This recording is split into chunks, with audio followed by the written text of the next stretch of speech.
Okay, welcome everybody to this general committee meeting on Wednesday, October 29th. I had to check my agenda there for a minute.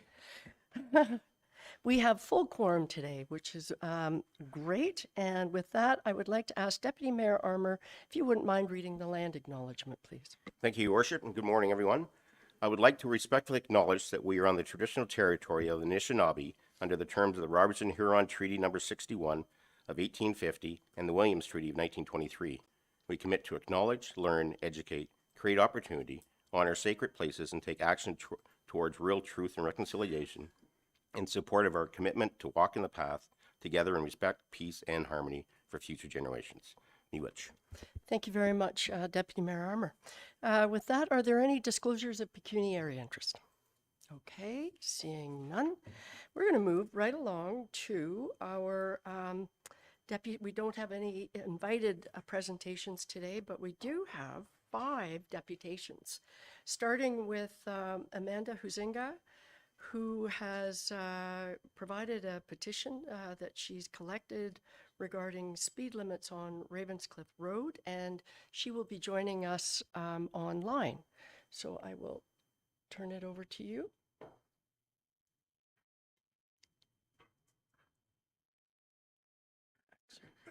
Trish. Okay, that's good. Thank you.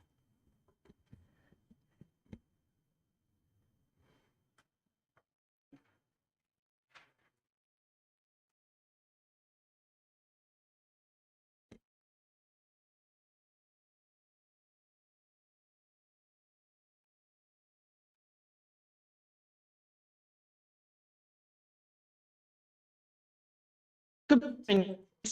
Okay. It sounds like we have someone. Sorry, this is Amanda speaking. Yes, hello. We can't Hello, see. sorry, I was having a bit of difficulty with my microphone. Sorry about that. Okay, we can hear you. That's great. Beautiful. Good morning, everybody. Good morning.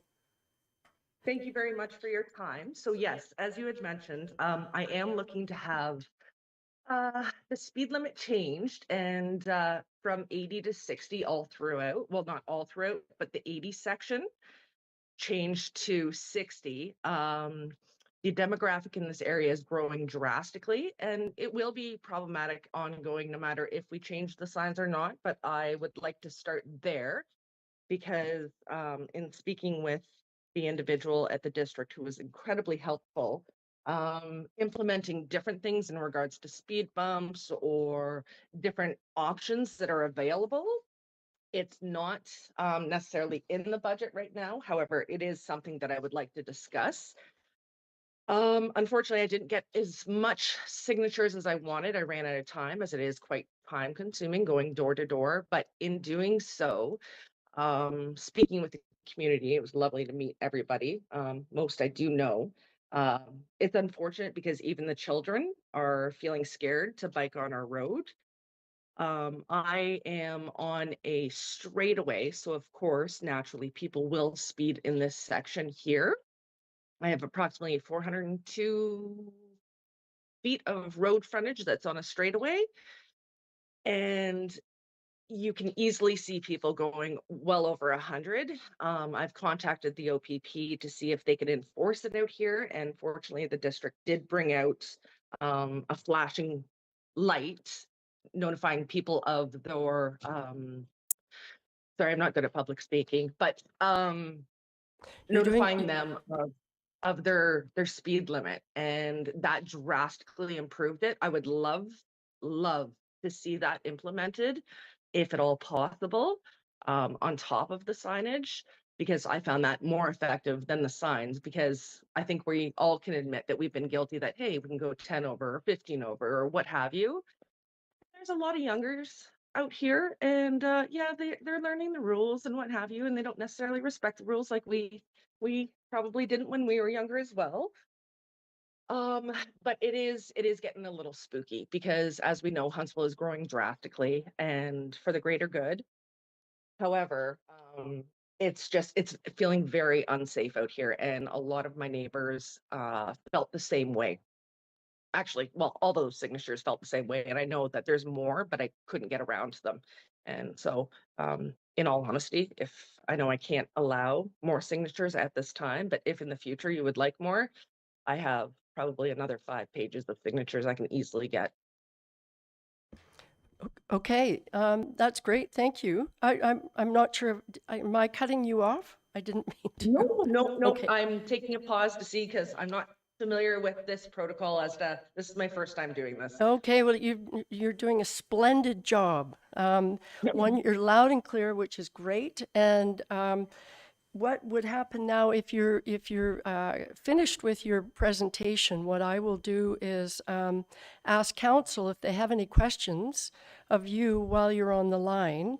And then what happens at the end of our meeting under new business, we'll discuss your particular your deputation.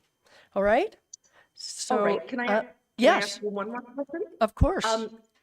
So going forward, how would I find out as to whether the council is considering this and what options there may be in regards to this discussion? Our clerk, who is right beside me today, will be contacting you. Okay, directly. fantastic.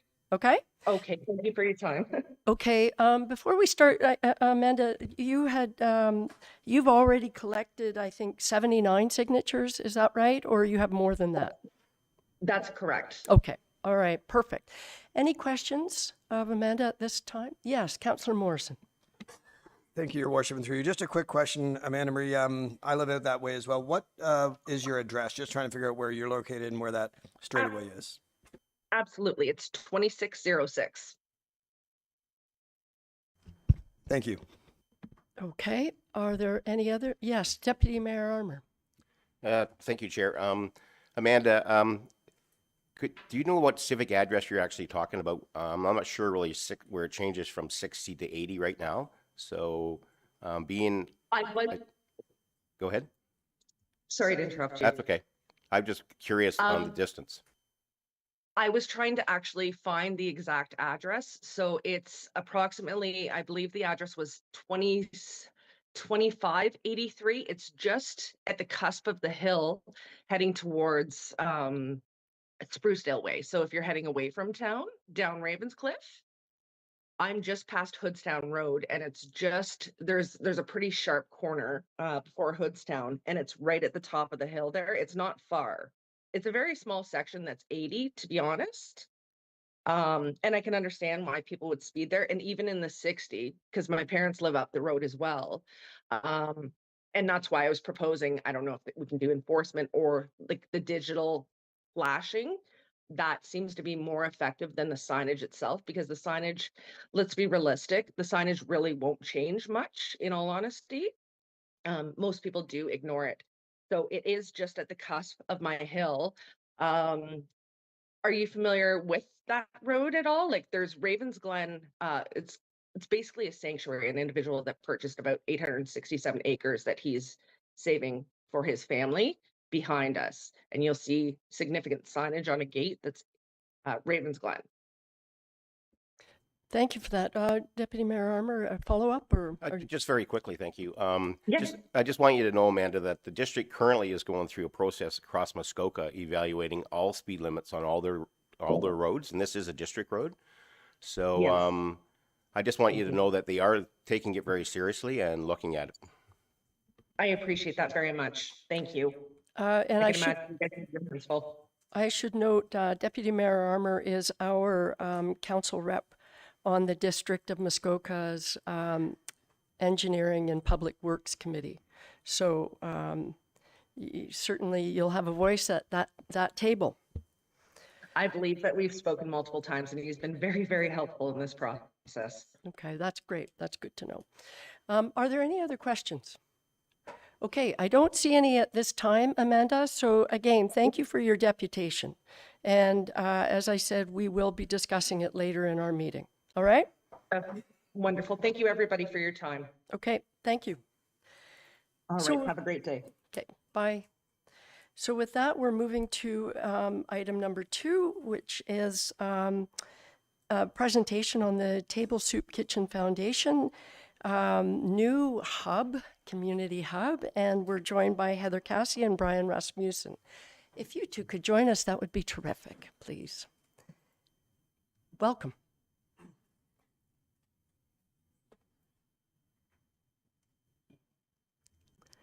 Hello. And you know that, yes, Heather, you've been here before, you know. It's been a while. Okay, It's been a welcome while. to both of you. Thank you so much. And right. Thank you, everyone. thank you, Your Worship. I believe I address you as, and esteemed council members. We are really excited to be here. My name is Heather Cassie. I'm the founder and executive director of the Table Soup Kitchen Foundation. And my name is Brian Rasmussen. I'm the president of the board. There we go. Where do we aim it? Oh, there. Oops, back. There we go. Okay, so the purpose of the deputation, we have a shared goal for a thriving community in Huntsville. The Table Soup Kitchen Foundation seeks support and financial partnership from the town of Huntsville to develop our current properties into affordable housing, as well as developing the Table Plaza, a multi-purpose community hub addressing food insecurity, emergency shelter, and social well-being.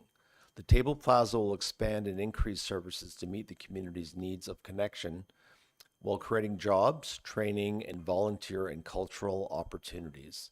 This initiative contributes to the town's goal of balanced growth and addressing housing needs, health and wellness, and economic development. I'm sure most of you are familiar with the table and the services that we provide the community. So they're listed there. We've been in operation since 2006, since our first Thanksgiving meal. So it's been 19 whole years. Next year will be a big celebration. The growing need, food insecurity continues to rise across Muskoka and beyond. We're all well aware of that. There's an increased demand for affordable housing, our food bank access, and emergency support. Our facilities are definitely at full capacity, and our men's hostel wait list continues to grow. I receive 1 to 5 calls every day of the week with I believe our wait list is about 27 people right now to get into our men's hostel of 8 beds. I would say 2 in 10 people end up on our wait list, and it's definitely the toughest part of my job to turn people away. Why this impacts our community? This is the time and perfect opportunity for the town to take steps to partner with us to tackle homelessness, food insecurity, and affordable housing. We have a sustainable plan that we are implementing right now, and we invite you to join us. So the whole reason why we're expanding, we'll give more details into that, is we found there's a much greater need. So as Heather just said, we turn away people every day that are in need of housing and other essential services. So the Table Plaza, we appreciate those who've been able to come and have a tour. So thank you so much. And for those who haven't come to see it yet, please do get in touch, and we're happy to take you around and show you what we're doing at the old Freshco site. We're all familiar with that. We've had great support from the community, many tours, and people excited about what we're doing in the downtown core of Huntsville to benefit everybody. So we're going to be providing core essential services, addressing homelessness with dignity, and provide job training and skill development. We will be offering more access to fresh, healthy, and affordable food, clothing, and household items for all, and a collaborative space where our community can engage in creativity and support mental well-being. Part of the plaza, we will be expanding some of our current services, our exchange thrift store, our food bank, our food rescue, Love Connection, including counseling, prayer ministry, group support, etc., and continuing with the Table Work Crew. We'll be creating some new ministries, the Table Art Gallery and Hub, the Table Emporium, which will be groceries and more, the Table Cafe, hydroponic garden as an extension of our food bank garden, and a warming and cooling center with 30 beds. This is the floor plan. I believe you've all had a chance to look at that. So we're saying the Table Plaza, a place to be. Not the place, that would be prideful, but a place to be for everybody. So the floor plan incorporates all of the services that I just mentioned. we've really appreciated Duncan Ross, our architect, and his staff to help develop that with Brian and I. And we're excited about that the left hand of the plaza is the sustainable piece where any member of the community can come in and shop by donation and receive tax receipts. And by doing so, they are supporting everybody who's in need, who is coming to the right hand side of the plaza. And our plan is for everybody, regardless of income level, will be able to shop and take part in coming into the left-hand side of the plaza with the cafe, art gallery and hub, exchange thrift store, and an emporium. We want people to move out of homelessness to be part of the whole community in a broader sense. We're looking at something called like table bucks, that sort of idea, so that our guests will still be able to receive clothing and household items for free, and do that and make the choices that they've always made. And it's 31,000 square feet. And there's Yeah. been a lot of help, a lot of miracles along the way. For example, Sobeys left $300,000 to $400,000 worth of equipment there, which they've never done. We had to make a special arrangement with them.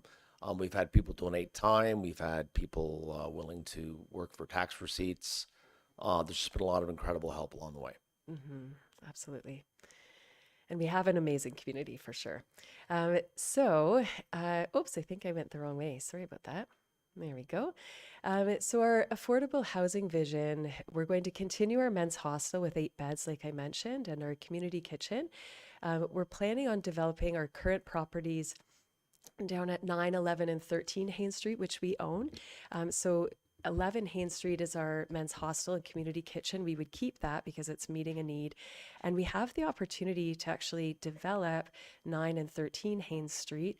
Our building could be torn down and we could develop more stories according to whatever we'd be allowed to do, as well as at 13 Haynes Street. So it would be right downtown, which would be quite amazing.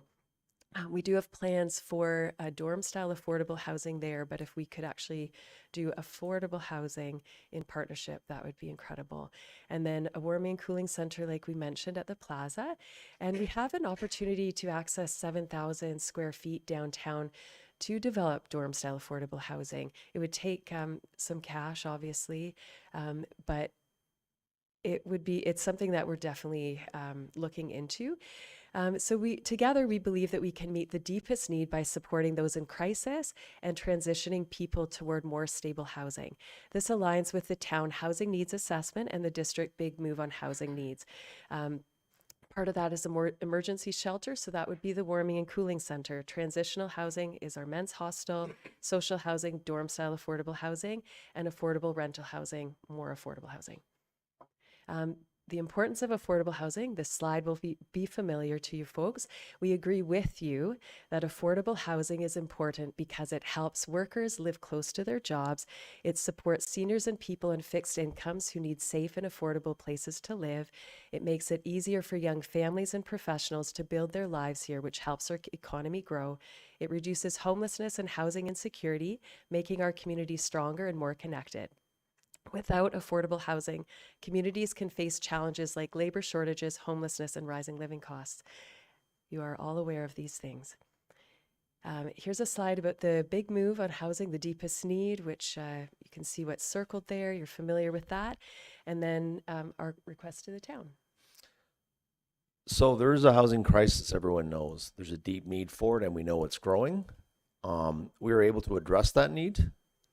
We have a lot of wraparound services as well, so many needs will be not just simply providing beds for people, but other services, as we said. So there'll be food, there'll be job training, there'll be counseling, there'll be just many things available, many resources for these people. We want to have a work crew that we can send out because we want people to get back on their feet. So a success story for the table would not be having the same people coming over and over again, but we want to get people back reintegrated in the community, working back on their feet, being able to support themselves.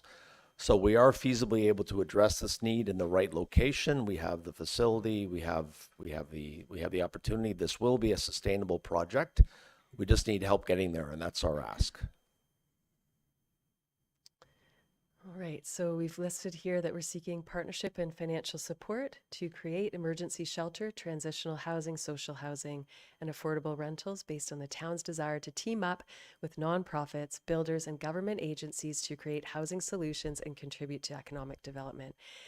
And for guidance and partnership with you folks to advocate to secure provincial and federal government funding to support local affordable housing projects for people with different needs and incomes, thus contributing to balanced growth. 10 seconds left. Our community impact. We are creating a sustainable plan for expanding our services for those in need in our community while offering a place to be for all. This expansion into a larger space will increase our capacity to feed our community and provide essential services. Our aim is to help foster significant change in individuals' lives. Last slide, closing, and call to action. Together, we will build hope, a legacy of compassion and community leadership, addressing housing, food, and belonging together. Everyone deserves a seat at the table. Will you join us in fighting hunger, homelessness, and food insecurity in our community? Bam. Well done, you two. Well Thank done. you. Thank It's, you. I That's know a it's feat for me. challenge, and there's so much information packed in there, so it was a challenge for sure. I did have the privilege of touring the plaza, the site, and it is inspirational, and the sheer size of what is proposed there, and as you highlighted, all of the different activities. So it's an incredible undertaking, and incredibly appreciative of everything you two are doing. Thank you. I am going to ask council, I'm sure there will be a number of questions. So Councillor Stone. Thanks very much. I do have two questions, actually. Housing and homelessness comes under the purview of the district. And do you have their support? We have had some conversations with the district. We thought that we would start here with this deputation and then go from there. The district and myself, various workers, we communicate multiple times every week. We are all very well aware of the need. And some of them have come for a tour and they are very excited about that. We do not have an agreement with them at this time. We thought that we would start with our town and have those conversations. Scott Aitchison also came to see the plaza just recently, and we were very appreciative of his interest and support.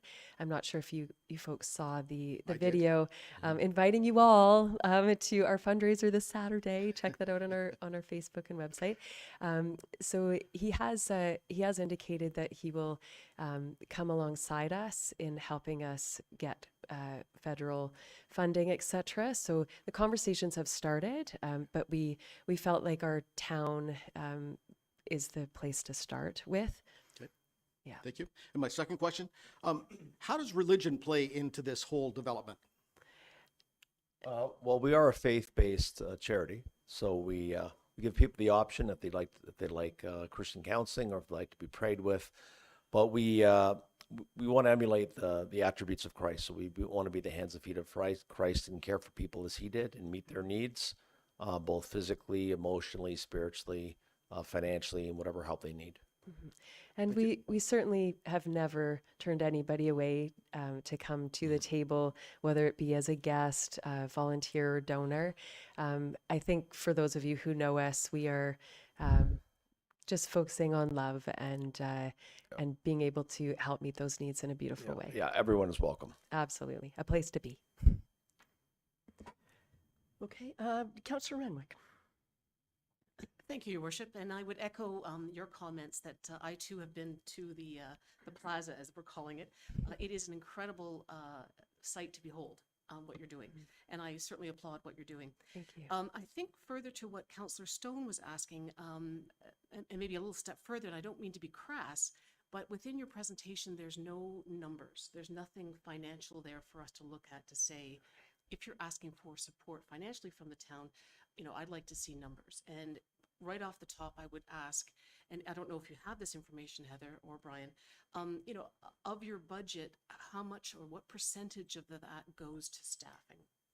Okay. And that's a very direct question, but I Yes. think for me, I would need to see numbers to see where you're sitting. So if you could answer that question, what percentage of your funding goes to staffing? Okay. Are you talking about our current funding or projected? Let's start with current. Current. Goodness, I do not have the number in front of me about current. So my of the staffing that we have right now is myself full time and a communications manager full time and part time operations administrator.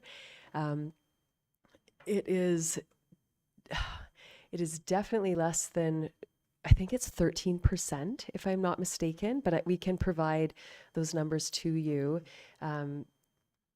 This presentation, there was so much to fit in 10 minutes. So we kind of gave broad strokes. Hey, this is what we're doing and this is who we are. And we absolutely would love to know how we can continue the conversation with you and provide more information that you're needing. I don't know the process there, but I'm sure you folks will let us know.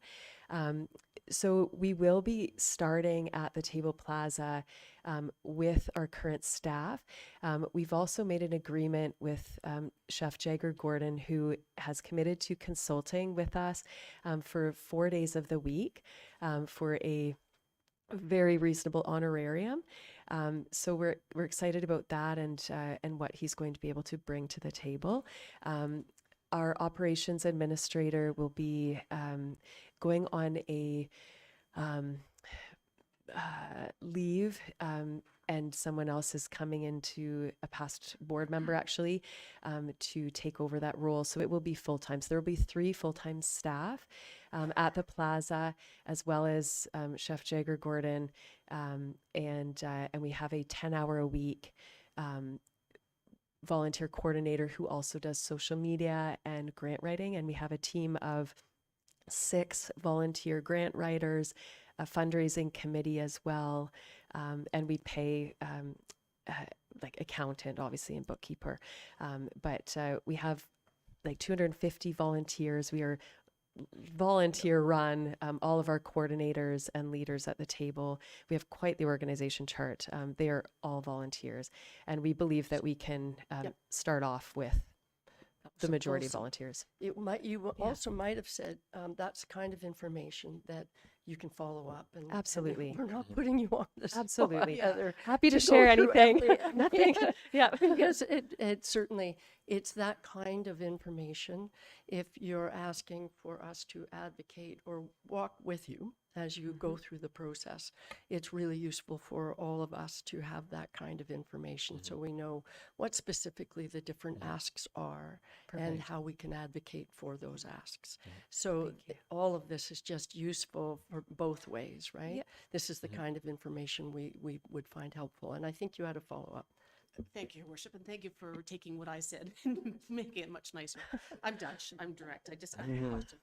But I think following up what Councillor Stone said, and I guess my question, and you've already answered it, but I think going to the district and having a relationship with the district is really important Absolutely. going forward. So, and I think even before, you come to our table, is that you need to speak to them, and because part of their mandate really is exactly what you're doing. And it's that wraparound services that the district is looking for, right? So not just the beds, but also all of the counseling and everything else that goes with it. So I think that conversation is very important, and I'm very happy to hear that you're working on that. So more of a comment than a question, but thanks. Thank you so much. If I can pick up on that, again, I understand why you might want to come to our council as a first step. It's in our community, and you want to bring everybody up to speed. To Councillor Renwick's point, I chair the Community and Planning Services Committee at District, and so this is great because I know all about the proposal, and I can already start to advocate on your behalf to have you do a presentation at the now joint Community and Planning Services and Health Committee at District Council. So that step, we're already starting with that. Wonderful. Thank you. Okay. Councillor Fitzgerald. Thanks, Your Worship, and thank you both for coming in. I enjoyed your presentation, and I guess a couple of things. Congratulations on this huge endeavor. I'm sure it's going to have great impact in our community, and I will continue to support your efforts. Thanks. Thank you. Thank you so much. And I'm just going to put a coldest night of the year plug in right now.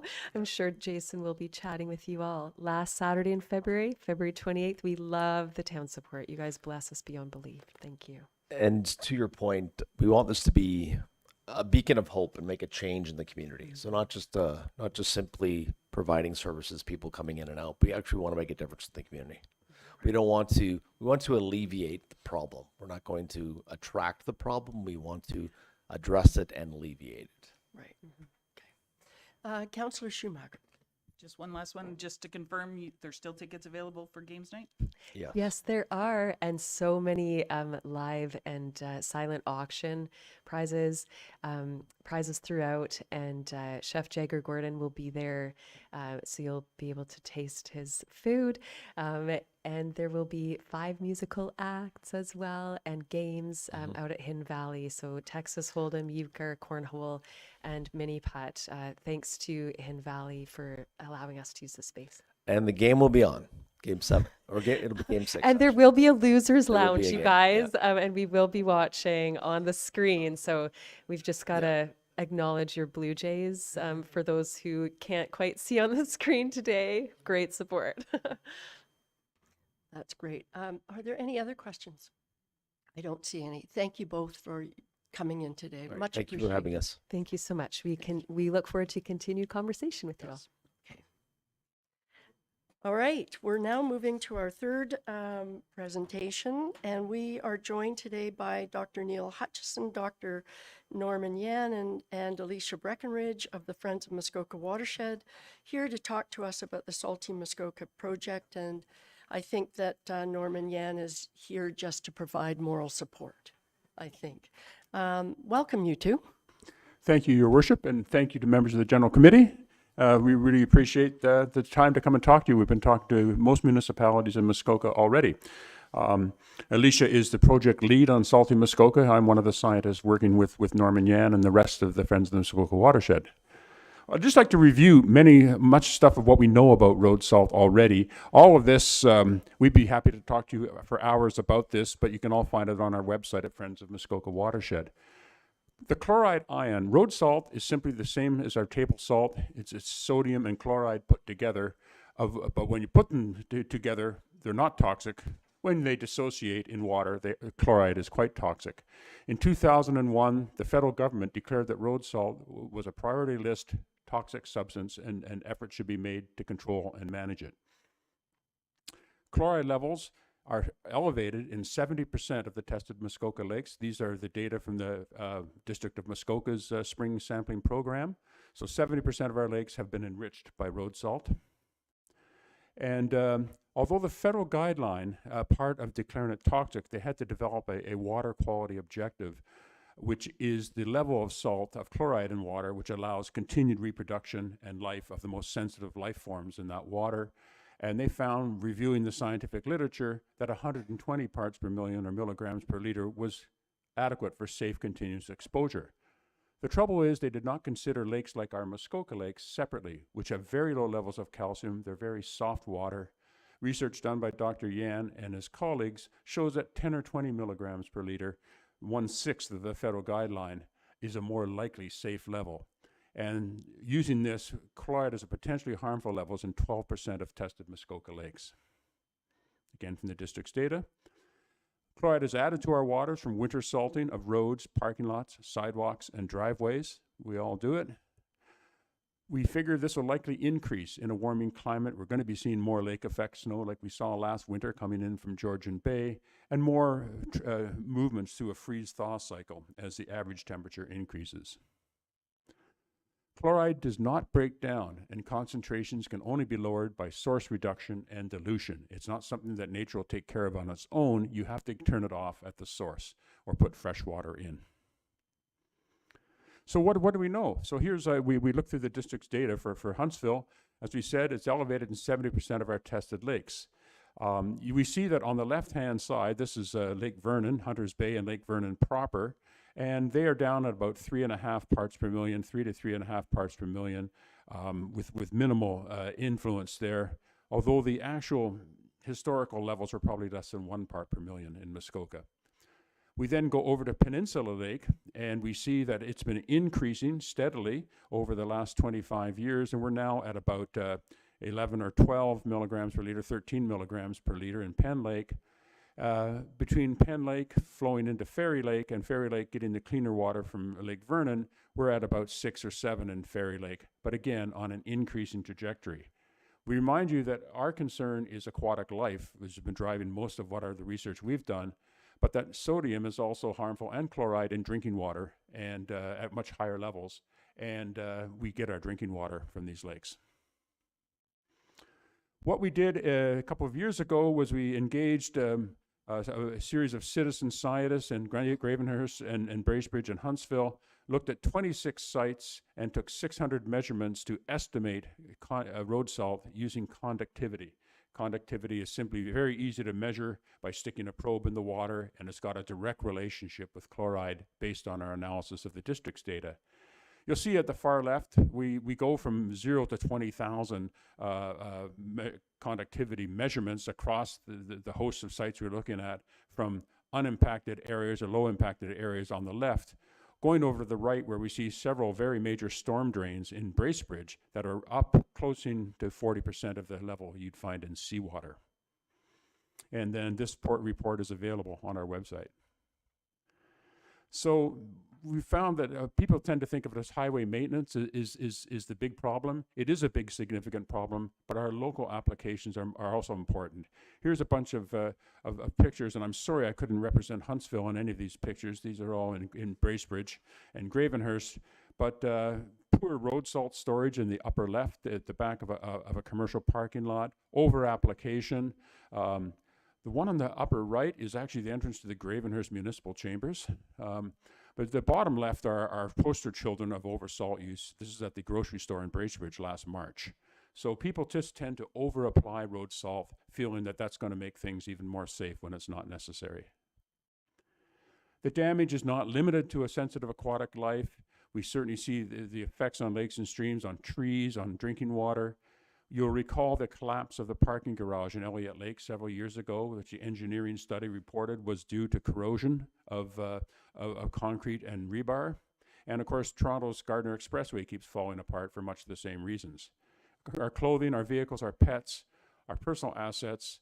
Some estimates by Canada's Ecofiscal Commission are the economic damages relate to $680 to $4,300 per ton. And that translates into millions of dollars of impact on all aspects of our society in Muskoka. We estimate that 30,000 tons of road salt per year enter Lake Muskoka. What can we do? Well, there's a whole list of things we can do, and what we're starting to do is quantify salt use and reduce it where possible. Identify those areas where we could have the most bang for our buck in trying to reduce it. Improving our winter weather forecasting. District just put a monitor up on the road where I live that is monitoring on-time road surface temperatures, and they're doing more of this. There's talk about smart about salt certification. Limited liability legislation is the term for that, where if somebody can demonstrate that they've followed the guidelines for reducing the salt application and they are still safe, they cannot be prosecuted if somebody falls and breaks their hip. And this has been gaining momentum. Really reducing overuse of salt. Encourage winter tire use. Wear proper winter footwear. We don't need to go 120 kilometers an hour in January on the snow, and shovel more. All kinds of things we can do. I'm going to pass this over to Alicia now, who's going to explain how we're promoting this through Salty Muskoka. Thank you, everyone. Thanks for having us today. My name is Alicia Breckenridge, and I'm the Salty Muskoka Community Action Project lead. And I'm here today because of the funds provided by Environment Canada. So we were awarded an Eco Action grant, the Friends of Muskoka Watershed was. And with those finances, we were able to launch the Salty Muskoka Community Action Project. And this is our salt reduction kind of awareness campaign for Muskoka. So I'm the lead on this, and outlined in our proposal, we have the following goals. So they're up there on the slide there, but I'm just going to touch on each one and expand on them a little bit. There is no timer, so I'm just going to go as fast as I can because I'm not sure where we are. Just, you know. So I just want you to keep in mind, these goals are to support the community, to help us meet kind of what we think is roughly about the 20% of the road pollution problem here in Muskoka, which is kind of the unregulated private use. So again, sidewalks, driveways, parking lots, walkways. So that's my focus, and all of these goals are going to help us get to the point where we can just provide the tools and the tips that people need to make a difference and bring that salt pollution down a little bit. To meet these goals, I just want to go over a little bit of what they look like. So we have, we're developing a network of volunteers. We've got quite a few already. We're calling these volunteers Salty Supporters, and they're going to help raise awareness and document excessive use of road salt around our communities. And then that helps us target our awareness a little bit more. And when we talk about our awareness, I'm really just encouraging like measured use of road salt. So just 12 ounces of road salt for one average driveway, like 1 car driveway, or 10 sidewalk squares. So just giving people like the tools and the knowledge that they can use to understand that we don't need a lot of road salt in a lot of these cases. So we're launching a green cup movement, where people register their cup, and we can monitor how much road salt less road salt is being used. And then Dr. Neil went over our tips, and then we provide people with the tips to help them learn how to make a difference in regards to this issue. We will continue to engage with lake associations. That's one of our key supporters, and enlist lake stewards from these associations. And they will go out and they will continuously monitor for chloride levels that are entering lakes or leaving lakes. And we'll keep track of that with our lake stewards. We'll communicate with large property owners and winter maintenance professionals on best management practices in regards to road salt, and how they can, or where they can go to get the training that they need or the information that they need on reducing road salt. For instance, going to do the training through Smart About Salt Council, or reaching out to Landscape Ontario, Academy Snow and Ice Control. Also next month, we're launching a Salty November. So that's going to be a road salt awareness month. And I'll be walking around downtown cores in Huntsville, Bracebridge, and Gravenhurst, promoting a pledge campaign to small business and large business owners, where they will just pledge to reduce their road salt use. They'll get a window sticker and promotion on our part. And also provide them with the tools and the tips they need to maintain or reduce the use of road salt at their site moving forward.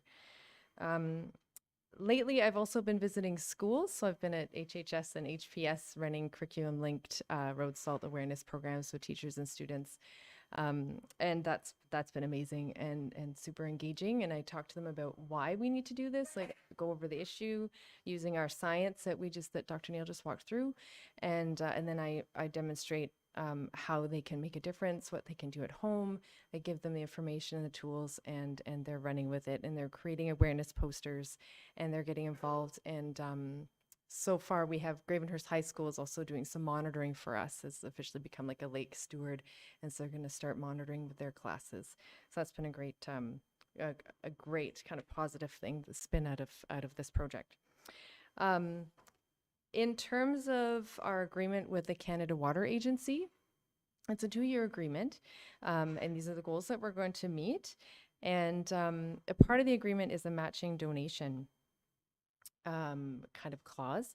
And so in order for us to move forward and maintain the sustainability of these programs, we're looking for financial support to help us match the donations with the Eco Action Grant, to continue our work in raising awareness on road salt pollution, and then also providing the tips and the tools that the community needs to get involved on this issue and really make a difference.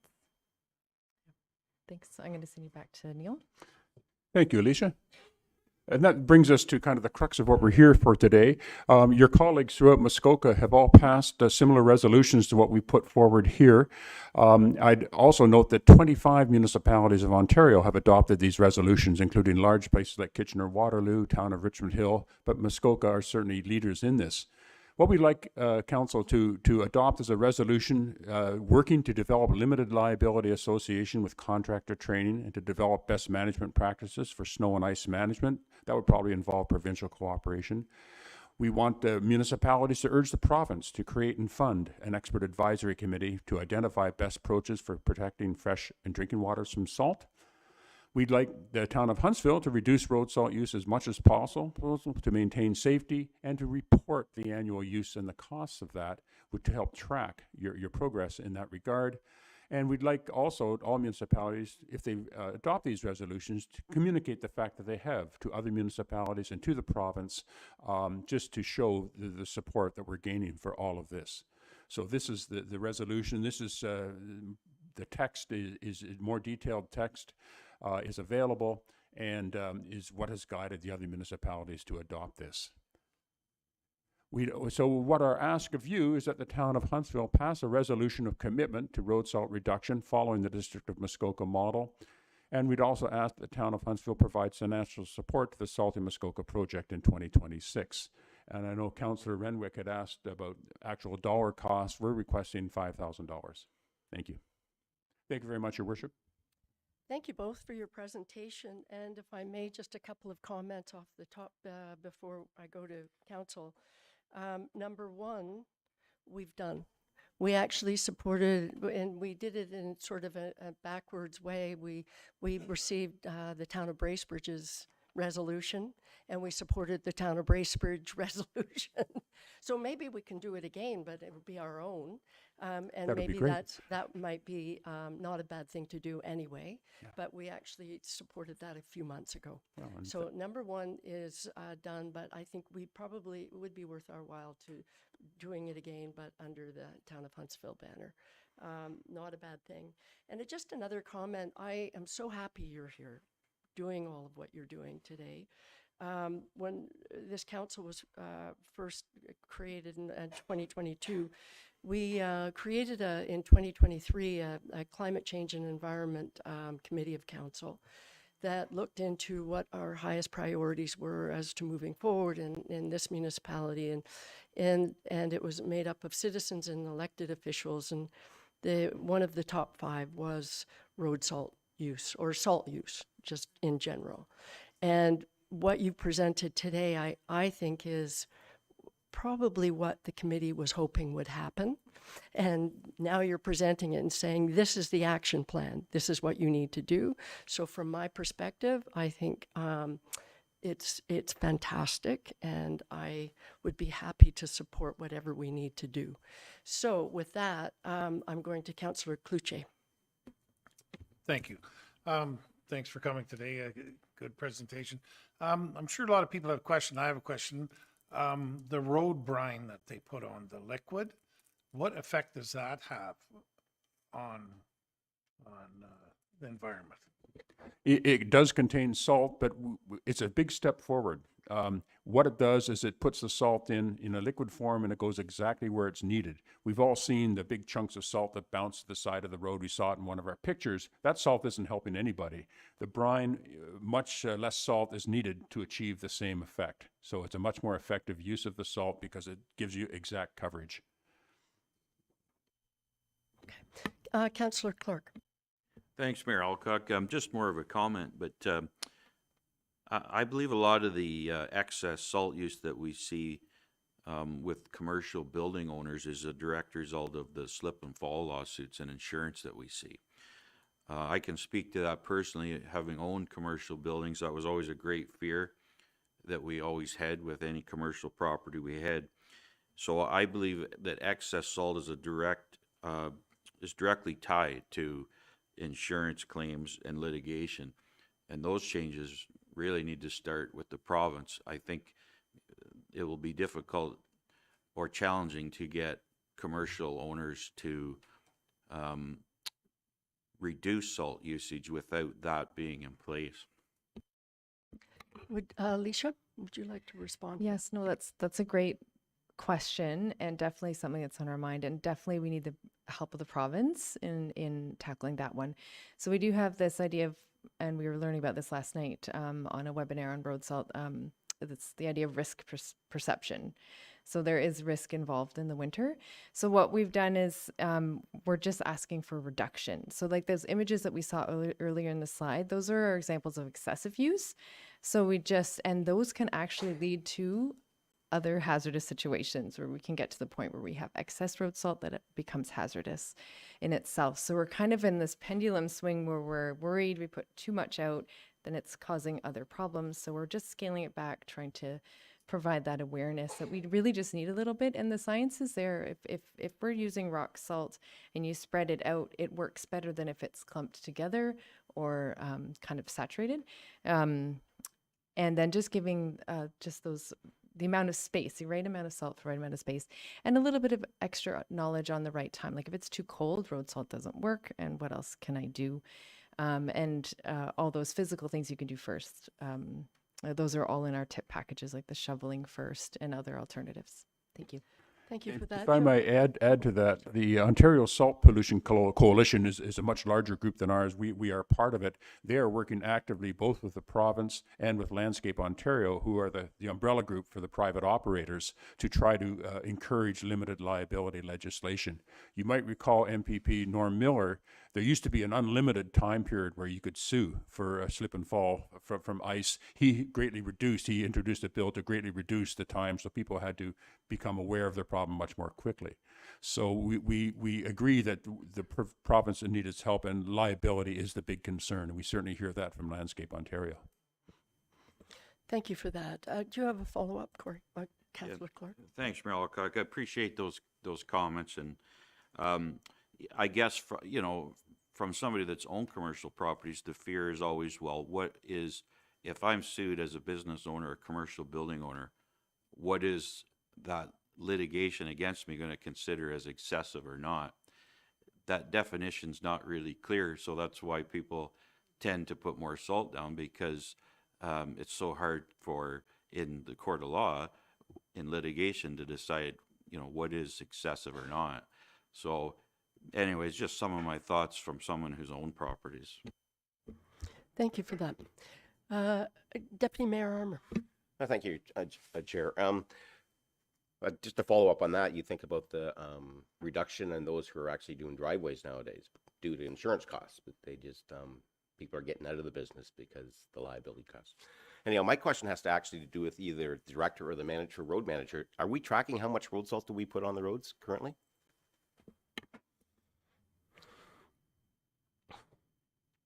Director.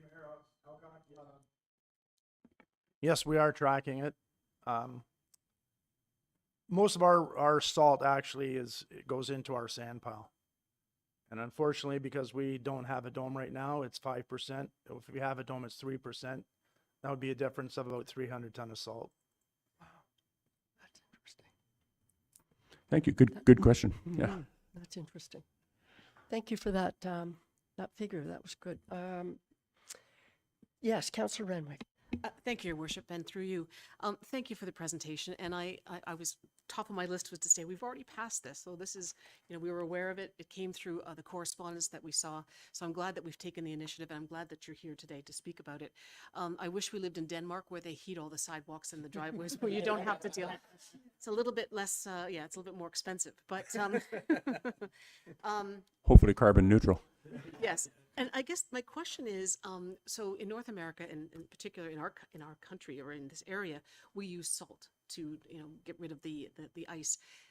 Has there been any research done on another substance that we can use that is not as toxic, not as harmful to our to our waterways, to our pets, to our clothing, all that sort of thing, other than heating the sidewalks, right? Like, is there something else? And I know we do a mixture of salt and dirt. I'll throw that out to you, and I don't expect an answer, but just has there been any discussion? Thank you. That's a great question. Road salt is, sodium chloride is the most accessible and affordable, and it's a great de-icer. Just at -7, -10, it starts to stop working. There are other alternatives, but they get more expensive and they're not readily available to most customers or consumers. And so we do talk about like the strategies where we get reduced chloride, so using brines or using kind of the sand and salt mixtures, that gives us an advantage. We do use less road salt when we do those options, so those are great kind of alternatives. But in terms of other chemical uses, beet juice is one that's being explored, and it's more toxic than road salt, according to Dr. Shelley Arnott, which is our academic supporter on this. Yeah, so right now we're looking at going back to those tips that we call kind of physical tips, like just shoveling, getting those ice chippers out, maybe using recycled tired mats in really tricky spaces. It's very site specific, some of the solutions, and there isn't kind of a magic bullet like road salt. Yeah, I know. Unfortunately. Thank you. Thank you for that. Councillor Schumacher. Yes, thank you, through you.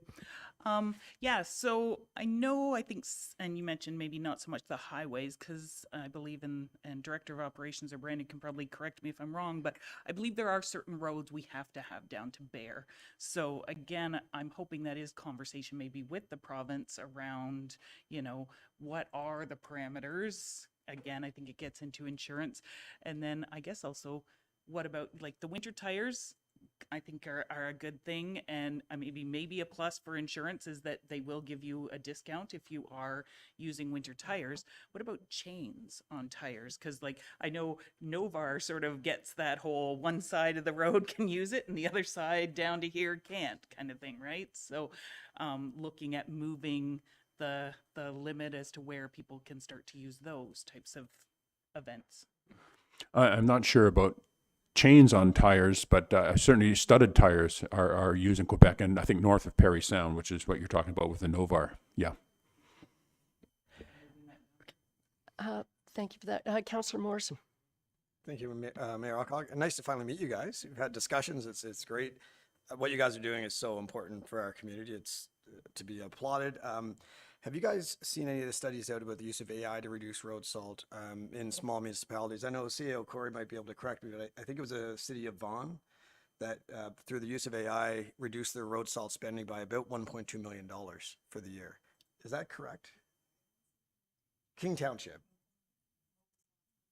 Okay, it was Vaughan. Okay, so the King Township was doing some really good things too. And I just wonder, because you're here, this is the world you live in, I thought, we're not Vaughan size-wise, so set the expectations. Are there other small municipalities that maybe have considered it, and AI is helping them a lot to reduce their road salt? So. That's a very good point. City of Vaughan was one of the municipalities that have passed these similar resolutions, one of the 25.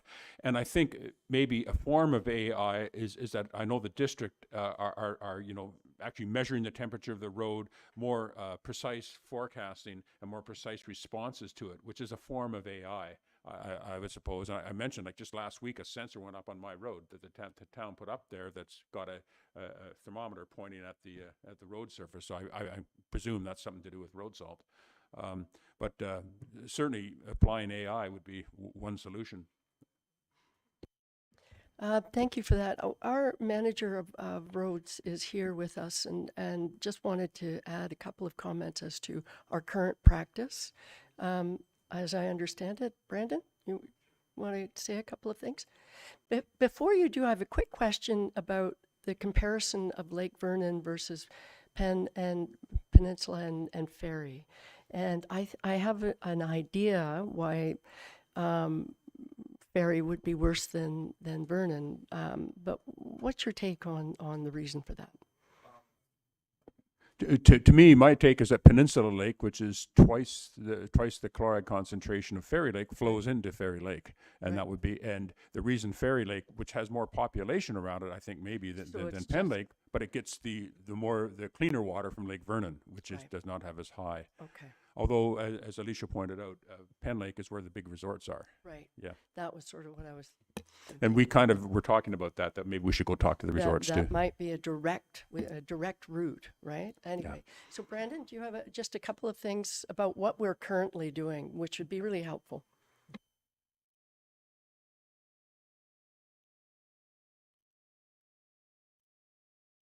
Oh, I have to confess, this is a first. This is a first. I don't know. We don't ordinarily do this, but there you go. Sorry, thank you, Your Worship. I just want to provide some clarity just to help with this room and the discussions on how we use our salt and where we go with part of our salt management plan. So as you know, we do use road salt. So we have our sand piles mixed of 3 to 5% salt per the full tonnage of sand. So that's used on all of our roads. We do have a couple priority roads in Huntsville. We have some, based on the topography, we have some priority roads. So we do have a salt route. With that salt route, there's each truck that disperse any type of material is calibrated to a certain distribution rate. So when you see trucks driving down a highway and the salt's just hitting the road and bouncing off, that could be a couple factors. That's the speed or the truck's not calibrated right, so you're having too much go out. So our trucks are calibrated once a month, and we do record the usage of salt that goes on our roads. Part of our salt management plan is once a year, we clean our catch basins. So anything that might enter into those, every spring, we sweep our roads. All that stuff is distributed and brought back to our yard. So we try to keep that away from all of our waterways and stuff like that. Our salt, 100% salt usage that we use on our priority road, it's stored inside. So it's not stored outside with a tarp. We actually have a salt dome that all of our salt goes in. So there's some things that we are doing as part of this. I think this is a great initiative. And if there's more that we can do to help with our salt management plan and reduce that usage, I think that's our goal of everybody here between operations and council. But that just gives you a bit of clarity on how we use our salt in town. Thank you for that, Brendan. Yeah, yeah. Thank you very much. I especially appreciate the calibration aspect of it, and recognizing that some areas are more dangerous than others, and some areas don't need as much, and some areas might need more. So thank you. And I'm glad you didn't get comfortable there, Brendan. That's, I must say, and I think this will be our final comment, Councillor Fitzgerald. I'll save the best to last. That's fine. I had a question about the studded tires. Is that a municipal function decision, or like, I know that our northern status has changed again. Is that a factor? What's the determining factor? Because it seems like maybe we could allow it in our municipality. Anyone? I'm not sure where to direct that one. You're saying because that would be another way to deal with winter. Yeah. Brandon, do you, Randy? I don't know. I'm not sure. Brandon, do you have a response on that? Sure. Why not? No. This will be just a quick Through your worship. So my understanding is you can have studded tires north of Novar. Right. We do stud some of our equipment. So like our graders studded to help with the ups and downs Right. that we have here in Huntsville. But that's as far as we have for studded around here. Okay, thank you for that. Quick follow-up. And then Yeah, just to follow up. So what's the determining factor? Do we decide if that's allowable here, or is it ministry? I don't. Ministry. I think It's we need to look ministry. into It's it. legislated. Is it? Yeah. And does our northern status change that? Maybe we should It look might. into it. That's a good point, and we can follow up on that. Yep. Okay, you two. Oh, Alicia, last. Sorry, I'm just going to jump in. I just want to follow up. I will look into that, the studded tire situation, find out what jurisdiction is involved, and I will report back on that. And I just really appreciate both comments. Thank you. And I just wanted to say one of my tips, because I know that we clean up our catch basins here. And one of my tips that I send out to the public is that they can also sweep up road salt or sand and salt that's been left around and reuse it too. So that's just that extra communication that I want to spread around the community. Okay, thank you so much. Thank you for that. And thank you again for a spirited discussion around this table and for initiating that. Thank you very much, Your Worship. We appreciate your attention. Thank you. Thank you. Yes, thank you very much. Bye. It is. Oh, yeah, for sure. Yeah. It is. Yeah. It's all part of the northern side. Yeah. Okay. We are now. Okay, and this time we won't forget the timer, but there were a lot of questions. So we are moving to agenda item 5.4, and we have Jim Rowan and Victoria Snook here who are joining us to talk about the infrapipe noise issues. Welcome, you two. Come on forward. Come on up.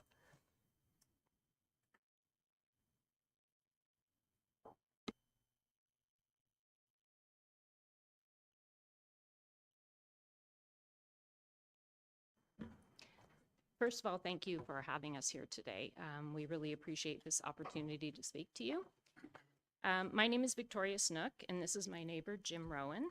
And also attending in the gallery are members of our condo board and owners at 23 Winona Drive. We know you're more than capable of reading through our slides, so we won't read them to you, and we'll just focus on expanding on the points. Okay, I've got the hang of this now. In our presentation, we'll talk about the issues we're here to address. We'll provide background information, talk about steps taken to date, and what we're asking from you. On behalf of owners at 23 Winona Drive and the neighboring properties at 31 and 35 Dairy Lane, we would like to discuss ongoing chainsaw noise issues with the InfraPipe Solutions plant located at 37 Center Street North. We'll also be requesting your assistance in developing and implementing solutions to mitigate the noise issues and to achieve harmony between InfraPipe and its neighbors. I've owned my property at 23 Winona Drive across the river from the plant for 14 years. I always understood there would be some noise given the location, but for many years prior to buying, I'd spent significant time in the area, including boating on the river and walking on the section of the Great Trail that runs alongside the plant, so I was familiar with what to expect. There was never consistent use of chainsaws as part of the day-to-day operations of prior owners of the business. There was always a level of noise when you were outside or when your windows were open, but it was a constant low-level hum, and this is the first time where, even with the windows closed, you can plainly hear the sound from the chainsaws. Sitting on the deck enjoying the environment is no longer a given with the chainsaw use, and it's very frustrating when you're trying to enjoy a quiet coffee on the deck early in the morning.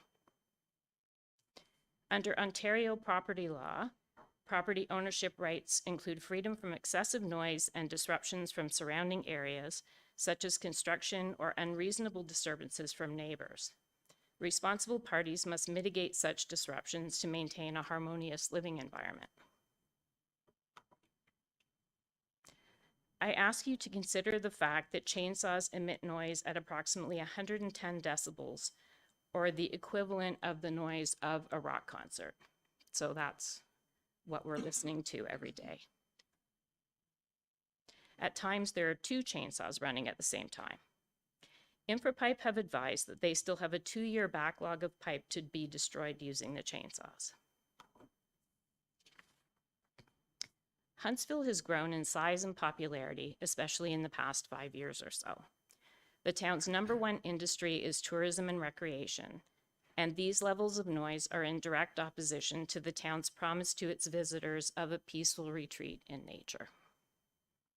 Additionally, there's a public school with children ranging from kindergarten through grade 8 immediately south of the plant next to where the chainsaws are operating throughout the school day.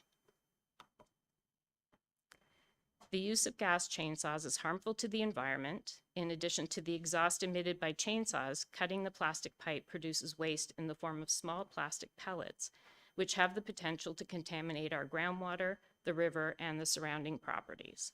There's also an impact on the wildlife who live and roam in the area. I'm going to hand things over to my neighbor Jim, who will talk about the steps we've taken already to try to resolve the issue and to talk to you about what it is that we're asking for in terms of actions on your part. I will therefore conclude my portion of our address to you by expressly asking you to work with us to alleviate this issue and to ensure that the plant is not negatively impacting its neighbors of all species by continuing to operate in the current manner. Turn it on would be good. Thank you, Victoria. Good morning, everyone. I'm Jim Rowan. We have taken several steps to remedy this problem ourselves, including visiting InfraPipe with the aim of talking about the chainsaw noise problem. However, we were clearly not welcome. We were quickly brushed off by a gentleman who said that InfraPipe was complying with the noise bylaws of Huntsville. We have submitted many noise complaints following the town's guidelines, including providing multiple audio clips of the chainsaw operation. MCC 46 at 31 Dairy Lane has 26 units.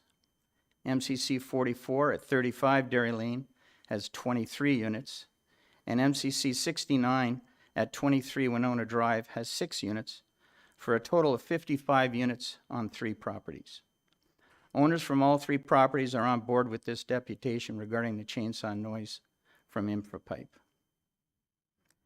MCC 46 and MCC 44 have sent a letter to InfraPipe. They have communicated with the town councillor and met with the bylaw enforcement officer, all with no progress to date.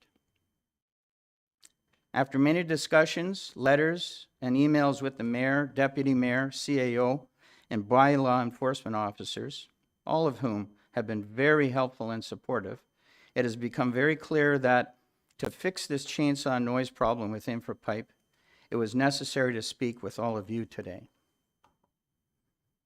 We respectfully request your assistance in resolving this issue to create an environment where the surrounding property owners at InfraPipe can coexist in a respectful and harmonious manner by requiring InfraPipe to move their cutting inside at their existing property or an off-site to an appropriate location/facility.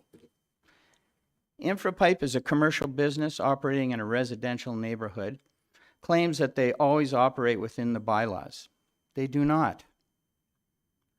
They have often operated chainsaws before 7 a.m., after 7 p.m., and also on Sundays and statutory holidays. They appear to be comfortable with the consequences of doing so, including any potential penalties or fines that may be imposed on them.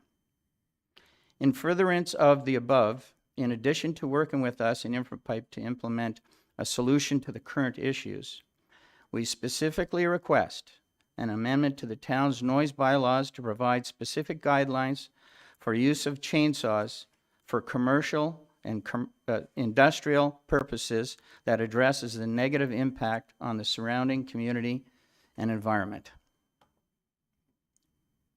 We would like to once again sit on our decks and enjoy the beauty of Huntsville without this constant disruption.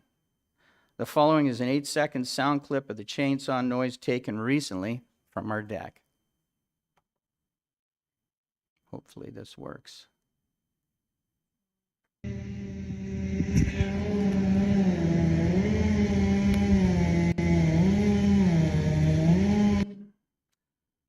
You can imagine what it is like to be forced to live with this noise for hours on end, day after day. We have tried to engage directly with InfraPipe to find a solution that works for everyone. They have not been open to working with us to try and find a solution that allows them to deal with their excess pipe issue and to coexist in harmony with their neighbors. We are therefore looking to you to take the actions we have requested to assist in achieving a suitable resolution to allow us to once again enjoy our homes free from the constant disruption. Thank you for your time. We appreciate your attention to and prompt action on this matter. Thank you both for coming forward with your deputation today. Certainly, as you alluded to, we've all had an opportunity to talk about this, and I appreciate how frustrating it is. You know, on the path, this journey, we've talked to bylaw, our bylaws followed up with InfraPipe, and you noted all of that in your presentation. And so you're at a point where you want us to consider all of the options that are available to us. And that's why you're here. And again, I really appreciate the fact that you have brought it to this table, because I think it's certainly important enough that it's here, and we have to consider what's available to us and what possibilities that we haven't considered perhaps. So with that, I will ask council if there are questions of you two. I mentioned earlier about the process under new business. Later at the end of the meeting, we will discuss this deputation. Okay, so before that, I'll see if there are any questions. Councillor Stone. Thanks very much. I think most of us actually toured the facility, and it was hugely informative. Your request to have them move it inside or move it off-site was discussed with them, and not financially practical for either of those things. And I don't think they have the space inside to move it inside. I sympathize. And now that it's your ear hears that as soon as you're outside in your backyard, you just can't turn it off, and that's awful. Thinking about both sides, the only solution I can think of was to have them, because they're only running one chainsaw from 7 to 7, and if they ran 2 chainsaws for half that time, it wouldn't cost them any more, but at least you wouldn't be running the chainsaws for the other half of the time. So I would like to see a discussion with Uponor or Infrapipe to perhaps, at least we can shorten the time frame that it's being used and give you a little reprieve anyway. It seems like a practical solution that doesn't change the cost of their operations. Appreciate that. As you can see, there are a number of possibilities. Deputy Mayor Armour. Thank you, Your Worship. Thanks for coming. You know the huge challenge we're up against too, right? This is an employer that's been here since the early 60s, right? And continue to employ a lot of people here in Huntsville and surrounding area. But saying that, we're not opposed to assisting you or working with them to do something to try and limit this ongoing noise. I can imagine what it could be like getting up in the morning and hearing that chainsaw sitting in your deck on a beautiful Saturday morning, trying to have your coffee outside on the deck. So I just want to say that we're here with you. We're going to try and support you and work with them and do what we can to help this situation get better. I can't say it's going to stop completely, but it's certainly going to help you. Okay. Thank you. Jim? Yeah. And just regarding your comments, Councillor Stone, personal experience, I've heard multiple chainsaws, 2, sometimes 3 chainsaws running over the last 2 years at the same time. Okay. So that's being done right now. Already, right. Councillor Clark? Thanks, Mayor Alcock, and I can confirm that statement. The day I was there were actually 2 chainsaws running the day I viewed the plant. Okay, Councillor Morris. Just a quick question, maybe you guys, because you've been there a little while, can answer. I actually worked there back in the early 2000s, and then I visited the property recently, and I didn't see any changes in how things were being done, but I wonder if there's something that has changed that's made it louder. I sold real estate for a long time, and I remember showing properties around there and hearing the noise and that being a contributing factor whether or not to buy. So I just wonder, has it gotten worse? And if it has, why has it? And what can we do to reverse that? I'll take that one. So yes, it has gotten worse. And really, I mean, there's always that low level hum from the plant and you actually get used to it and it starts to just be part of the background noise. The problem is the chainsaws and the constant revving of the chainsaws all throughout the day. And I just want to point out, it's not just outside. We have pretty good soundproofing in our properties and you still hear it inside during the day. It's very disruptive, but it really is only in the past. We figured from 2023, that's when this has really become a significant issue for us. And we understand that Infrapipe had some issues with a broken part on one of their machines or something that caused them not to be able to cut up the excess pipe on the line, which is how it normally happens. So this is I'm going to say temporary problem. The problem is it's a significant temporary problem for a number of years. But it really has become an issue more in the past couple of years since they had that problem. Because before that, we would occasionally hear a chainsaw, but never like this. This is all day, every day. Follow up. And just to follow up, I wonder if it's like maybe the fact that they're using more chainsaws than they should be or something, because when I was there in the early 2000s, chainsaws were operated all the time. And I think for more hours than they are currently being operated. And I know the grinding room is really loud. You know, they chop all these are like scrap pipes that have been compromised online that they can't sell. And then they have to chop it up into pieces that they can bring into the grinding room, and then they grind it, bring it back to resin and use it as stuff. And I think what we learned is this factory, more than any factory in their network, has more scrap pipe than any of them. So they have this backlog. So I like in the 2000s, they were using chainsaws all the time. They seem to be using them now, so I wonder what's different, because you guys have experienced it firsthand, that is louder. So I wonder what's changed from chainsaw use then to chainsaw use now, because it's always been used. They, at one time, had another site. I'm wondering, were they doing some of it at the other site? Dan, do you remember? No?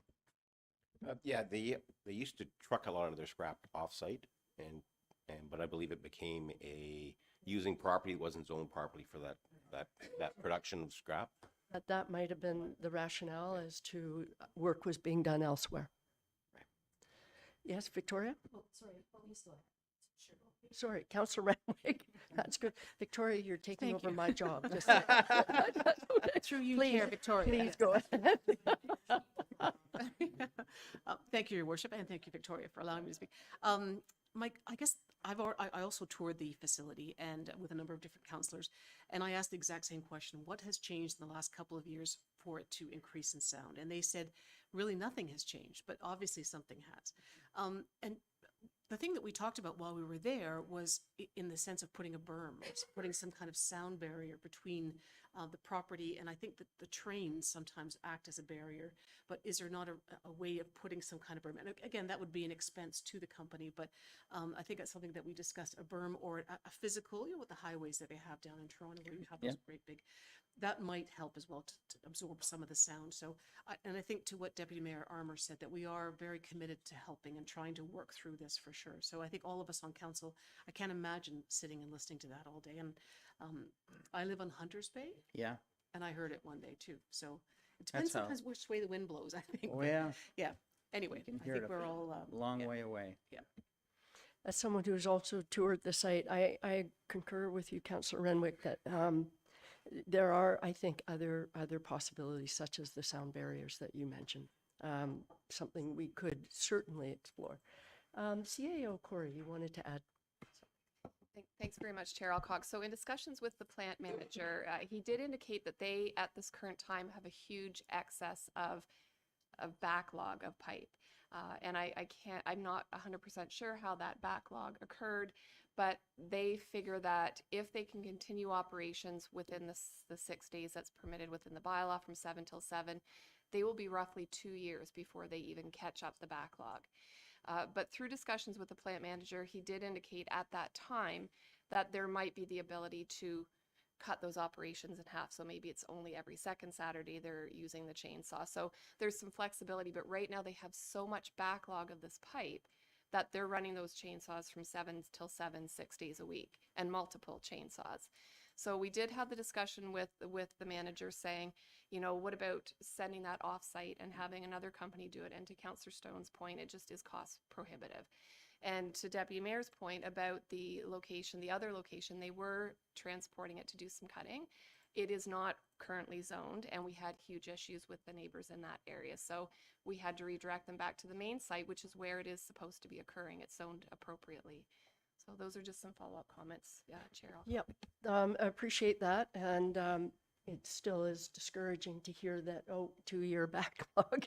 That doesn't help the situation. I think more importantly, there's a willingness. Councillor Clark? Yeah, thanks, Mayor Alcock. And just to speak a little bit more about the backlog, I asked while I was there too on the tour, what has changed over the last couple of years. And the answer, one of the answers I got was that during COVID, they were not able to hire any staff to actually do the job that needed to be done for the cutting. And so that's, I think, where you got the 2-year backlog, because there was a period of time where they didn't have anybody at all doing that job. And so here we are today. Thank you for that. Councillor Cluche? Through you, Mayor. Have they looked at changing the style of saw, maybe to a different type of saw? They have, yeah, they have. At least that's what we were told they have. Do you want CAO Corey? Thank you, Chair Alcock. So yeah, so we did discuss potentially going from a regular chainsaw to a battery-operated chainsaw. And it wouldn't be feasible to do that. There was a lot of reasons that they provided, but it's pretty tough to cut that big, thick pipe, and they're very, very large pieces of pipe. So we did talk to them about that. We talked about could they potentially build a structure where they actually had a big saw that could cut it, and again, that was financially prohibitive and just would not work very well. So we did explore all those options, and with no success. Councillor Morrison? Yeah, and follow to that, we brought that question up too about going electric or battery operated, but it's not actually the engine that's the noise, it's the cutting that's the noise. So no matter what it's powered by, the noise is still the same. And so it wouldn't have an impact, unfortunately. Councillor Schumacher? So sorry, through your presentation, was there a machine that used to do this and now they've gone to chainsaw? Is that what you were saying that broke down? So they do have a piece of equipment that's part of their line, from what I understand, that actually deals with the excess pipe as it's running through. And you may be able to speak better to this, but apparently there was a problem with it for some time during COVID. They couldn't get the part or whatever it was. And then they ended up with this big backlog that they had to start cutting with the chainsaw. So more excessive chainsaw use. Okay, so are they working on fixing that piece? I mean, I know financially they're saying they can't, but can they find the part now? I think actually, as I recall, it's a bit more complicated than that. Yeah, and it was also the size of a pipe that they're having to cut. So there are several issues in relation to that. Yeah. Yeah. I'd like to comment that I think, one of the issues is that the surrounding community has grown exponentially since the plant was first built. And it's much more residential now than it used to be. And I do feel that the existing noise bylaws and the parameters around how industry operates need to sort of be brought more up to date with the existing reality, which is, you have this community there, and we do need to look at ways to make it more of a harmonious relationship between the two. And that comment I do certainly appreciate. That I think the last time we updated our noise bylaw was in 2021. Anybody give me an idea on that? It might be time to look at an update on our noise bylaw, certainly with respect to issues around residential development and industrial relation, whatever. So I think that might be a possibility too, but I need to find out when we last looked at our noise bylaw. All to say, I think you've heard there's a lot of empathy around this table, and I think there's a willingness to work with InfraPipe, also with the community, to try and find some solution. It may not be perfect, but we will work towards that. 2018, apparently, the last time we reviewed our noise bylaw. It seems like yesterday. There you go. So that's 7 years, and it that certainly is a worthwhile suggestion. So I think we've exhausted the questions around the table. Thank you again for coming forward today. Appreciate it. Okay, so with that, we're going to our final deputation today, and it is Rick Waring and Peter Redwood from the Rotary Club are here to talk about the Rotary Peace Pole at Port Sydney. Welcome, you two. Feel like I just saw you yesterday or the day before. Something. Hopefully this won't be too controversial. And I love the fact you're bringing props. You're bringing, here we go. And my guess is you probably don't need 10 minutes. You need a half an hour. Oh, come on, Peter. All right, over to you two. Yes, thank you, Your Worship. Councillors, staff members. So I'm Rick Waring, Peter Redwood from the Huntsville Rotary Club, and we are here to talk about the installation of a peace pole at the community center property in Port Sydney. Now, I think this may have, okay, there's just a little bit of a mix-up that you didn't get it in advance, but it's pretty straightforward. So as you know, the Rotary Club has been doing projects in the town of Huntsville since 1934, I believe, is the original date. And this is just one of the projects that we're working on right now. Promoting peace is sort of one of the ideals of Rotary. Another ideal is the eradication of polio. So peace is the initiative we're working on right now. And there's actually 3 peace poles that have been installed in Huntsville. The North Muskoka Rotary Club installed one in the park on the opposite side of the bridge beside Gangnam, Korea. So there is one there. And we installed one at the pollinator garden beside the pavilion at Rotary Beach. And then we also installed one at the Legion property, right adjacent to the cenotaph. So if you're there on November the 11th, you will be able to see that peace pole installed there. So Peter, do you want to carry on here? Props are always a good thing. We brought, what this is obviously a fiber, plastic fiber.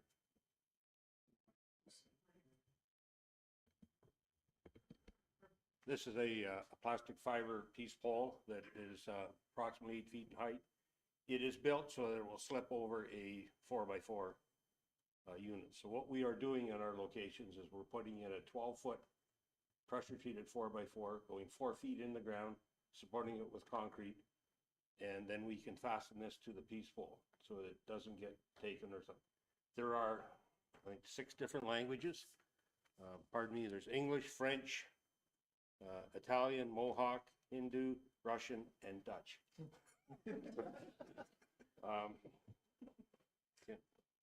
There's a QR code. You can scan it and get all the information about it, why they're there. They are all over the world, basically. One of our fellow Rotarians was in northern Alberta, or in Alberta, and he went right at the border of Alberta and North Dakota, and he said there was got to be 50 of them in this huge park, all by different individual Rotary clubs around the world. So we're asking permission to put one of these in Port Sydney. We're prepared to do all the work ourselves. It's through the generosity of some of our better businesses in town that we get all our necessary product free of charge. So we're prepared to do this, install it. We're getting good at it. We're under 2 hours now to do it. So again, we were asking your permission to install this. It's going to be something that will last a long time. You know, vandalism would probably be the only way it would be hindered. But our experience so far with the 3 that we've been installed hasn't been any vandalism at all. So. I told you wouldn't need 10 minutes. Yeah. Thank you. Well, just- Oh, you're yeah. not finished. So- Oh, sorry, Rick. Well, there are approximately 200,000 peace poles installed around the world. I've had some discussions with Councillor Fitzgerald about involving the Port Sydney Lions Club, perhaps joining with us to install a bench that would, be adjacent to the peace pole kind of thing. The Legion has a bench there. I think we're going to work on putting a bench in at the pollinator garden next spring. So that's a work in progress. The whole idea is there that you can have a seat and sit and contemplate, why Russia is still bombing Ukraine, that type of thing. Whether you can come up to with any solutions for that, that's a completely different story. Yeah. I don't know whether anybody has any questions, but I will certainly ask. I just want to say thank you both for coming in. It's a no-brainer from my perspective. Yeah, I know. That's, oh my God. Yeah, to your point about, especially in this day and age, I'm thrilled that there are so many of them around the world. And that I'll leave it to Councillor Renwick to comment on the Dutch component. But thank you for coming. And it, as I said, a no-brainer from my perspective. But Councillor Renwick. Thank you, Your Worship. And you took the words right out of my mouth, not the Dutch words, but the no-brainer part. I mean, the good works of Rotary resonates through our community constantly. And this is one of those projects that doesn't cost us a cent. It brings people together. It looks great. So thank you. And since 1934, not the two of you, you haven't been doing this since my, but it's a long time. Yeah, it's a long 90 years in Huntsville, and it's Thank you for doing it. And I don't know how you got the Dutch on there, but I'm very thankful that when my relatives come from Holland, they'll be very happy to Yes, see it. yes, they will. you. Rick? Well, we did do a bit of research, and I think Councillor Morrison brought up AI. I believe we consulted AI, what nationalities visit Huntsville year-round, what nationalities live here. So we came up with a list of, what languages we should focus on having on. And the languages are different on each one other than French and English. Wow, that's cool. Yeah. It must be Councillor Renwick's entire family, that made up that component. Councillor Fitzgerald. Thank you, Worship, and thanks, gentlemen, for coming in. I know Rick reached out to me and I pointed him in the right direction to get the deputation. And I'm sure the Lions Club would be happy to participate in that. I haven't had an opportunity to present it to the club at our meeting. We have a meeting first Wednesday of the month where I will present it, and I'm sure they'll be happy to participate in this. So keep up the good work. Okay, thank you for that. And Peter, your mic is on, if you wouldn't mind. That's great. One last word? One Yep. final thought. Yep. Just once you get a project like this in the works, you kind of like to keep it moving forward. So if we could possibly get approvals as quickly as possible, we would like to get this. I'm not sure what you're implying. We sure would what like to you're get this implying. done prior to the snow flying, if that's possible. We hear you. We hear you. We see you. We hear you. And thank you. I much appreciated. We will keep that in mind for sure. All right. We'll deal with this at the end of the meeting. Okay? Thank you. Thank you. Okay. Thank you. And with that, that is the last of our deputation. So I'm going to suggest we take a 10-minute break. All right?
Okay, welcome back, everybody, and thank you for allowing us to have that break. And with that, I am turning over the chair to Councillor Fitzgerald for the divisional reports on operations and protective services.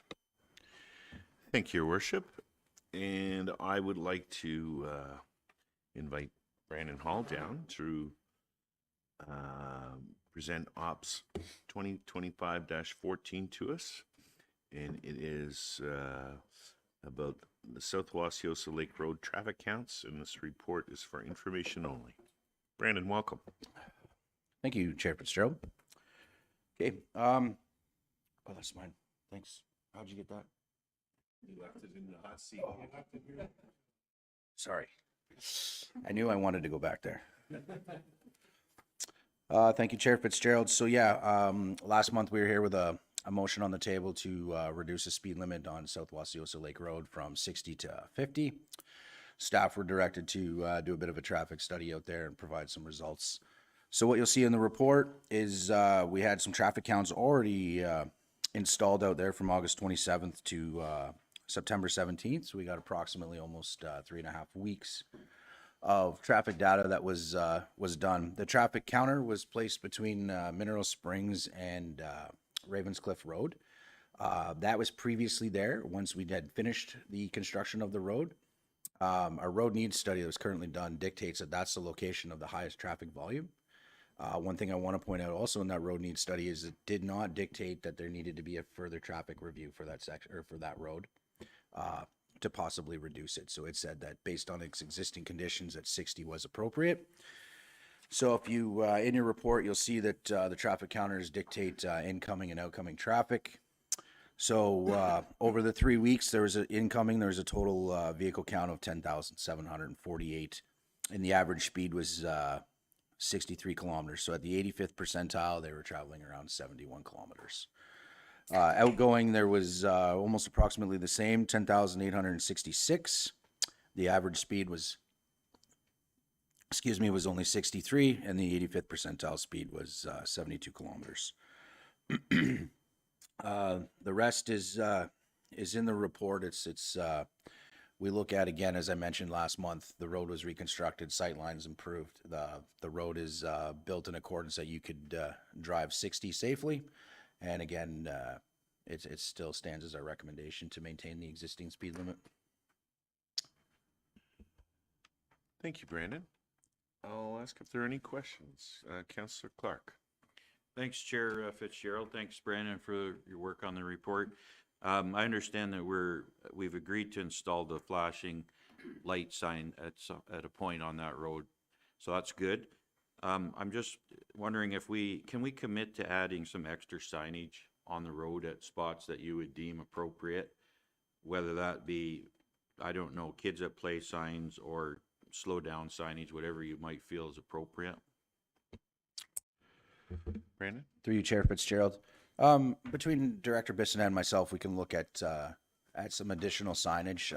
I can commit to children playing signs. That's what we've been putting on some other roads as requests. I do just want to caution on additional signage is certain ones. Setting precedents on that. There's a lot of roads that would most likely want to follow suit, and there'd be a cost to all of that too. So children playing signs I can commit to today. But between Director Bissonnette and I, we can look at some additional appropriate signage as well. Thanks, Brandon. Any other questions regarding this report? Okay, it's for information only, so I will not ask any questions. And I'll pass this over to Deputy Mayor Armour to assume the chair for divisional reports and development services. Thanks, Councillor Fitzgerald. We have Chris Nager, Chief Building Official, joining us. We have a motion with this one. It's moved by Councillor Stone, seconded by Councillor Morrison. It is recommended that committee approve the amendments to the short-term rental accommodation STRA bylaw as attached to report DEV 2025-105, and further that the bylaw amendments be forwarded to council for consideration. Floor is yours. Thank you, Chair Armour, and thank you, committee, for having me today. So we're here again to just hopefully refine the short-term rental bylaw. As most of you are aware, we updated it with a cap of 250 licenses. We did hear from our current license based as well as some realtors in the industry on concerns with current license hosts that are in good standing and them being grouped in the first come, first served base.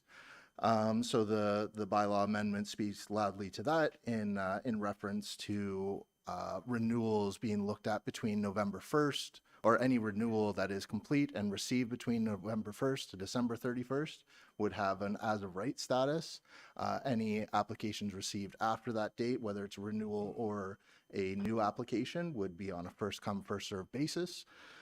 Through that process, we would be looking to make sure that, all renewal applications, like I said, are as defined in the bylaw complete and are in good standings with the actual bylaw, which includes our strike process.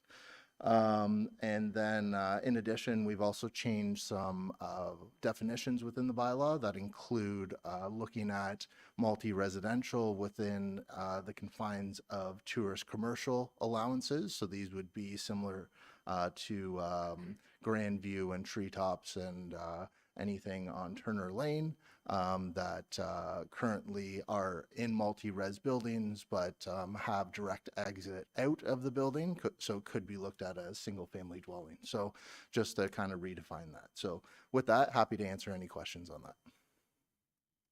Thanks for that. Do you have any questions? Mayor Alcock. Thank you, Chair Armour. Not a question, just a comment. I really like the proposed change that responds to the existing users. I think that it's an excellent change. So thank you for that.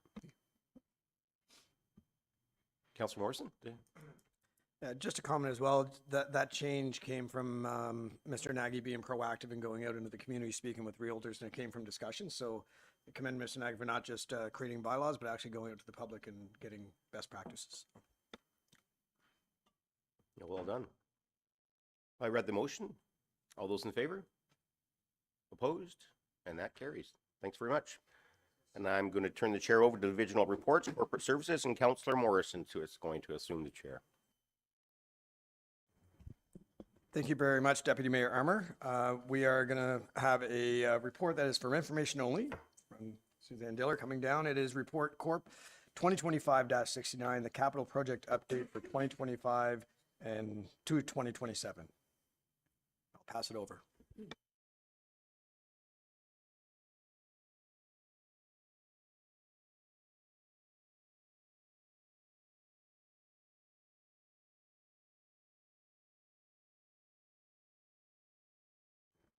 Good morning. Thank you, Chair Morrison.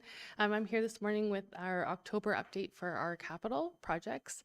I don't have any information to add from what's in the report, so if there are any questions, I can definitely look at answering them now. And if not, I have a photo presentation prepared with the some photo updates. Okay. Yeah, any questions at the moment, or should we proceed with the photo presentation? We'll proceed.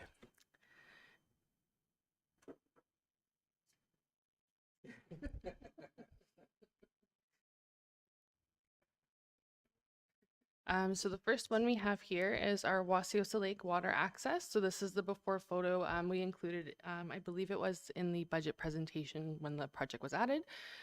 And then after we have the water access with the stairs, which are very nice.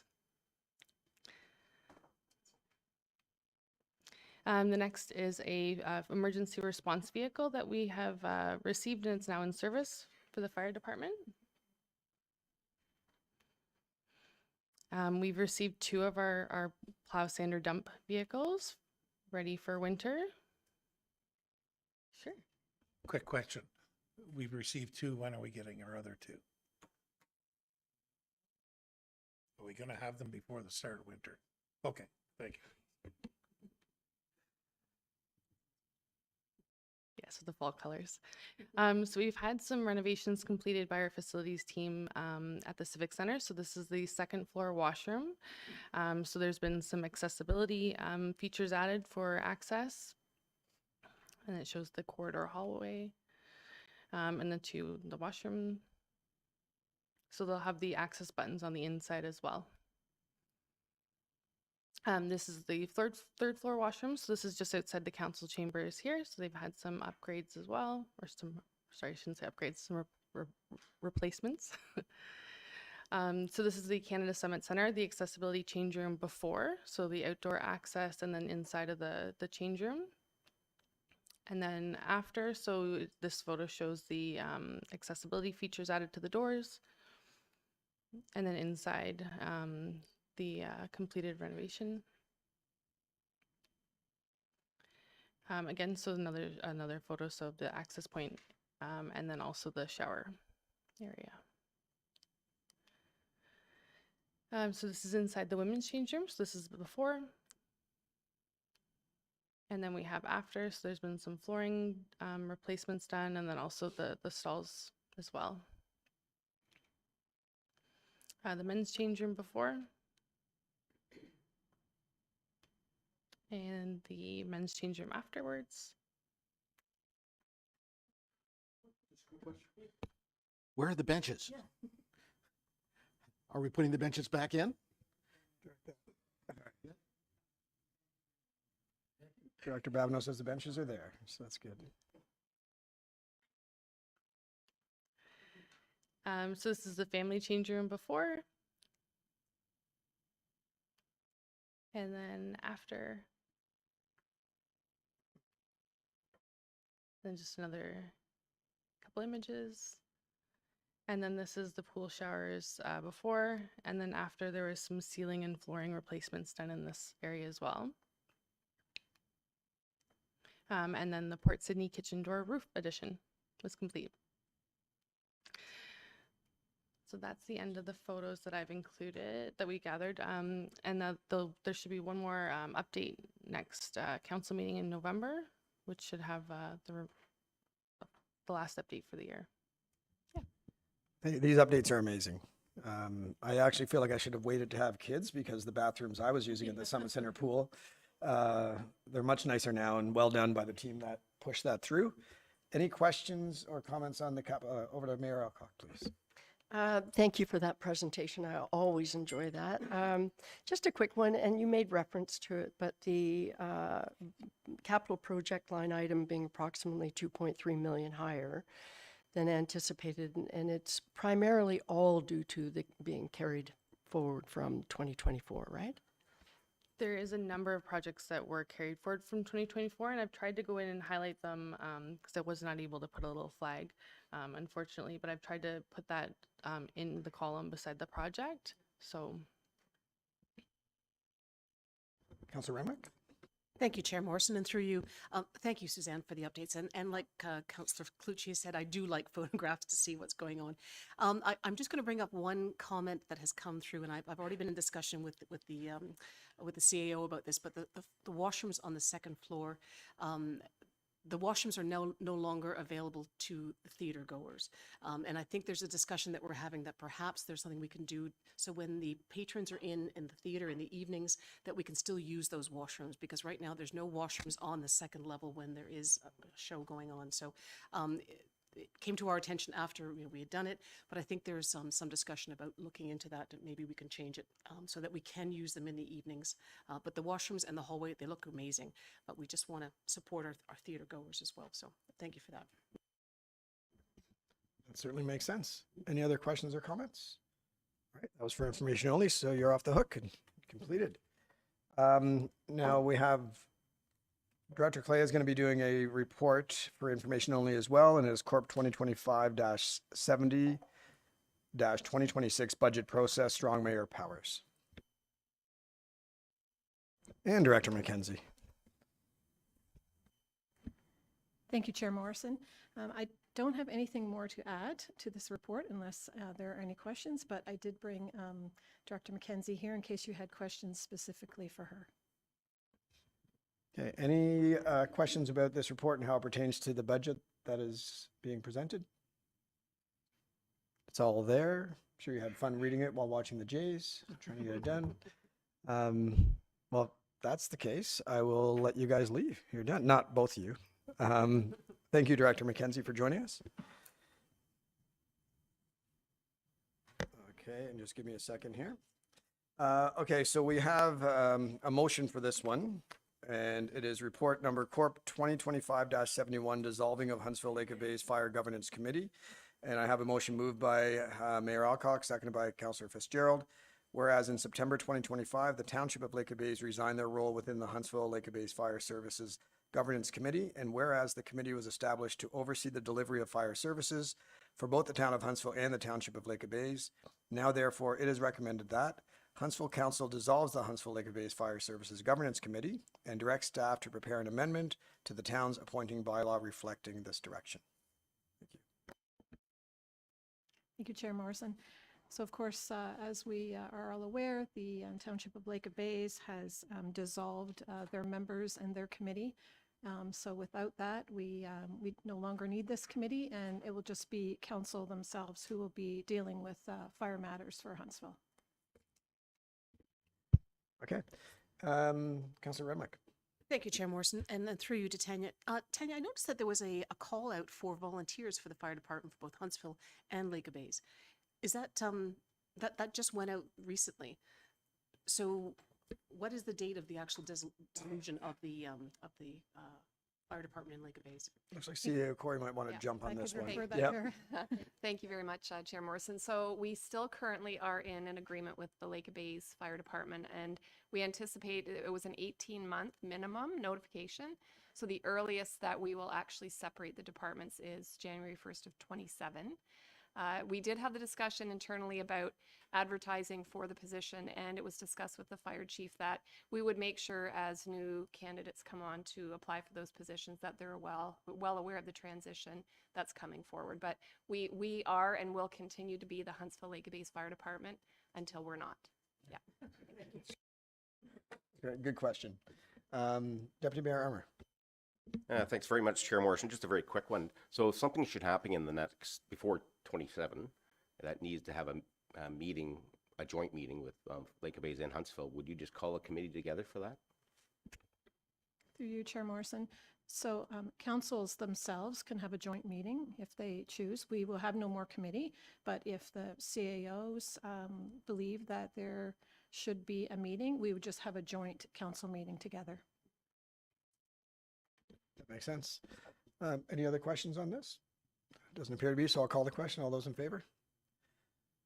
And that carries, and I'll pass the chair back over to Mayor Alcock. Okay, that was speedy. Okay, all right, here we are. We are back to new business, and starting with each of the deputation requests. So the first one is to remind committee, because we had 5. The first one was with Amanda Marie Huizinga, and it is regarding her petition with respect to the speed limits on Ravenscliff Road, as was identified earlier by Deputy Mayor Armour. It's a district road. So we may have some proposed language. Would you like us to put this on the screen? No, we don't on this one? No, we're not supposed to. Uh-oh. I'm sure that our deputy clerk told me that before, but you know. How about, all right, I'm going to kick it off. I'm going to ask Deputy Mayor Armour to kick it off just as to possible next steps. Thanks, Your Worship. Just very quickly, I had a conversation with her clerk, and I thought maybe appropriate motion would be to have a motion go forward to the district that they continue to work with the residents in that area at the speeding issues and work towards the result to resolve the issue. I think we could put that motion, proposed motion, on the screen now, because is there a second? Oh, look at that. There's a whole panel. I'm going to say Councillor Schumacher. Stickler. Clerks are such sticklers. All for the right reasons, though. Absolutely for the right reasons. Okay. I think that makes that's the appropriate direction. Okay. So I have a motion moved by Deputy Mayor Armour, seconded by Councillor Schumacher, whereas on October 27th, 2025, committee received a deputation and petition with 79 signatures from Amanda Marie Huizenga requesting a speed limit reduction in Ravenscliff Road from 80 kilometers per hour to 60 kilometers per hour. And whereas the District of Muskoka has been working on measures to reduce the speed of drivers on Ravenscliff Road, now therefore it is recommended that committee request the District of Muskoka to continue to work on measures to reduce the speed of drivers on Ravenscliff Road, District Road number 2. Interesting. And they've been specifically working on, I knew that you had said the entire region, but specifically Ravenscliff Road. They're doing a complete study of all district roads right now. Right. And I believe it's going to take up to 2 or 3 years to complete it. And then every 5 years they will revisit it. Right. But in the meantime, I think they're starting with Bracebridge now and then going to be moving throughout the district. But they're already working with her. Okay. They've already found a solution by putting the flashing sign up, which seems to be making a difference. So Okay, good. I think if we just continue down that road, we'll probably see That's- the issue rectified. That's hopefully. awesome. Okay, thank you for the explanation. That's very helpful. Are there any questions with respect to this motion? CAO Corey?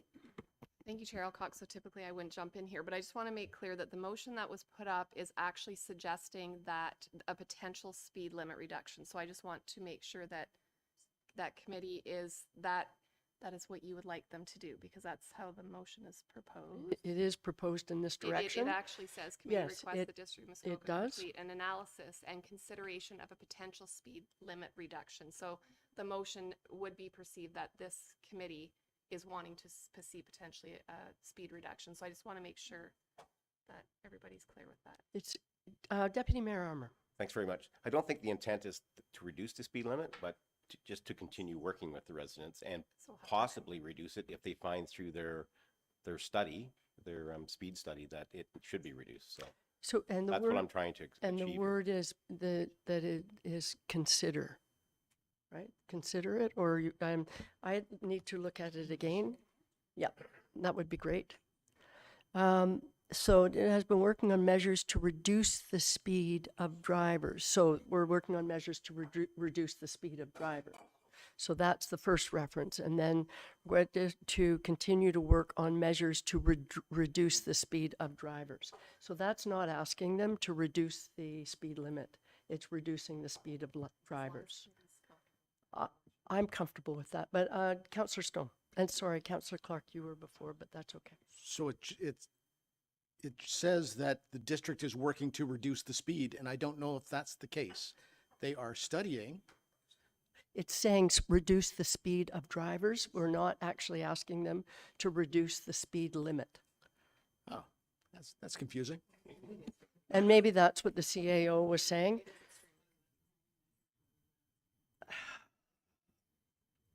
Okay. Councillor Clark, do you have a solution? Would you like to put forward your solution? Pass. All right. Let us stew over this. To continue to work on calming measures. How about that? Or to continue to work on, but it is working on speed of drivers. That's in fact what they're doing, right? Thank you. I think there's other options for them. Not only is the flashing sign an Mhm. option, but there's also speed barrier boilers going up, or putting down some speed calming stuff, or whatever they can do. I'm not asking them to reduce the speed limit, but Yeah. at least reduce the speed of drivers. So I'm not really sure how you want to address it, but I'm open to anything. I'm actually the fact that they're already working on it, that those who are working on it may not be as confused. That's my take on it. But Councillor Renwick.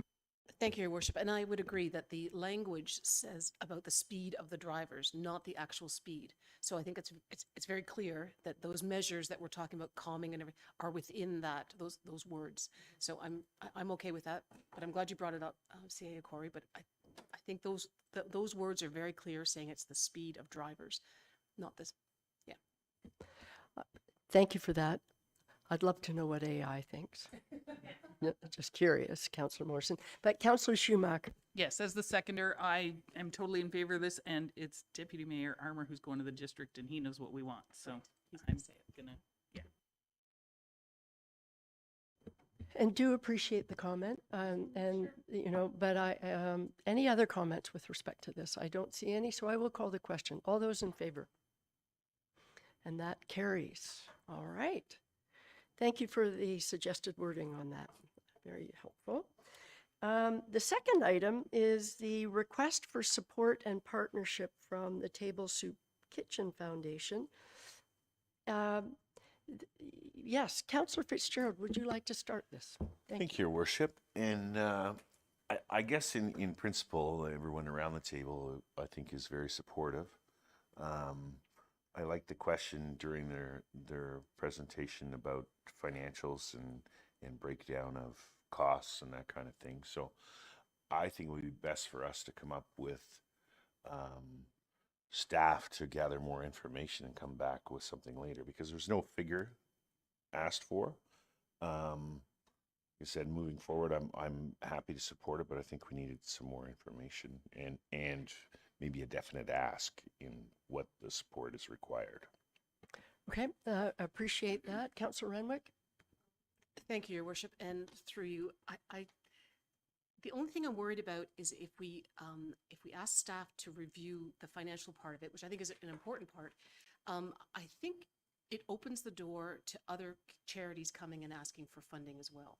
So I think, in principle, I think as a council, and I'm actually, I'll speak for myself, that I'm very much in favor of what they're doing, and I think that we can partner with them on many levels, but I don't know if I'm prepared to give financial support.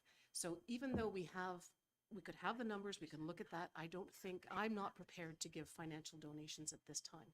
So I'm not sure how the rest of council feels, but that's how I feel.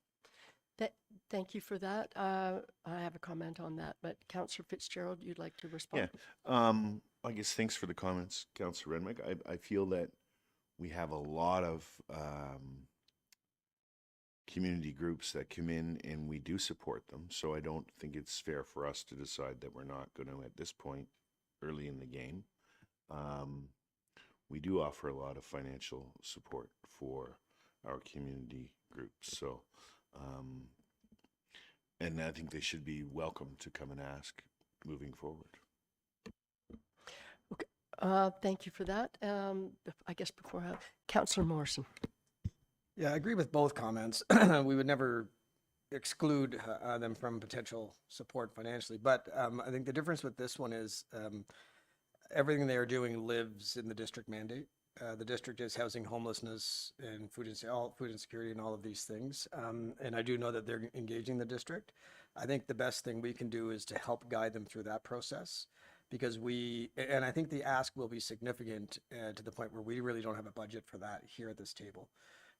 And it does open up, if we do fund significant money to one not-for-profit, then there are many others that are doing a ton of work, like Enliven and Mindate and others. So we do have to be careful of that. So thank you for that. And you took the words right out of my mouth. I think that supporting all of the comments that have been made, their request from a very high level was looking for partnership and advocacy. And I think it's very clear that we all think that we can certainly support them. I'm happy they came to our table because it is in our community and what they're doing is massive. It's a whole lot, phase 1 and phase 2. I don't know how long it will take them to get out to phase 2. But we also made it clear that some of us sit at district council, and I think it is important for this council to show its commitment to providing guidance, whatever the word is, partnership or advocacy on their behalf with the district, as well as the province and as well as the federal government. That's something we can absolutely do in principle. And we wouldn't be able to respond on anything financially or any type of detail because, frankly, it wasn't in their presentation. So I think if we had wording to reflect something in the high level, is that something we could consider, Council? Councillor Schumacher. Yeah, I mean, I would agree. And to Councillor Morrison's point, I agree on all fronts, is that like when I look at this, like I look at the curling club who came in and did a financial ask. We didn't really, but things like waiving of fees we can do now. In this case, it is affordable housing, but maybe that's sort of the things where we can help out as not really a budget aspect, but if there is some sort of level of waiving of fees or anything like that, I'm prepared to do that.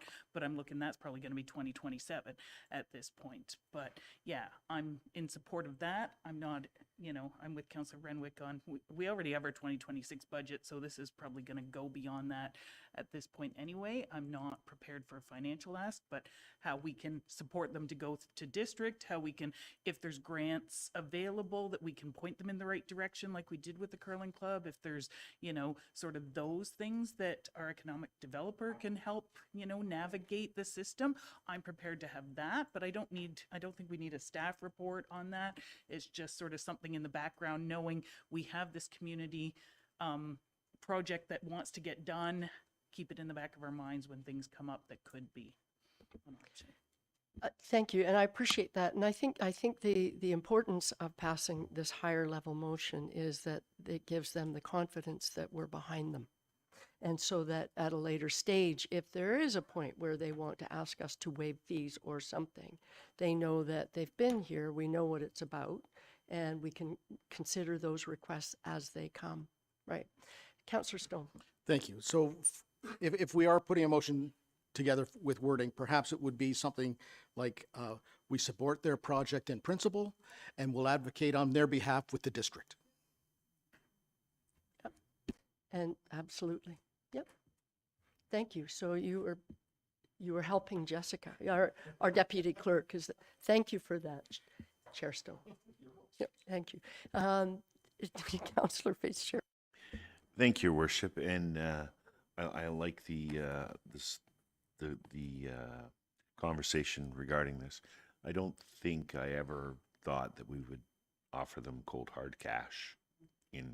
More along that we would work with them at the higher level as suggested. Okay, thank you for that clarification.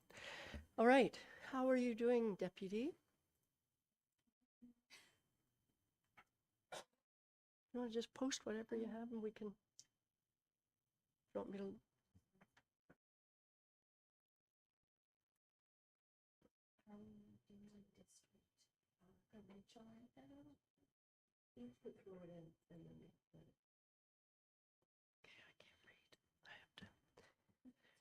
Okay, can you increase the font size a little bit? That's perfect. Thank you. I was really looking and okay.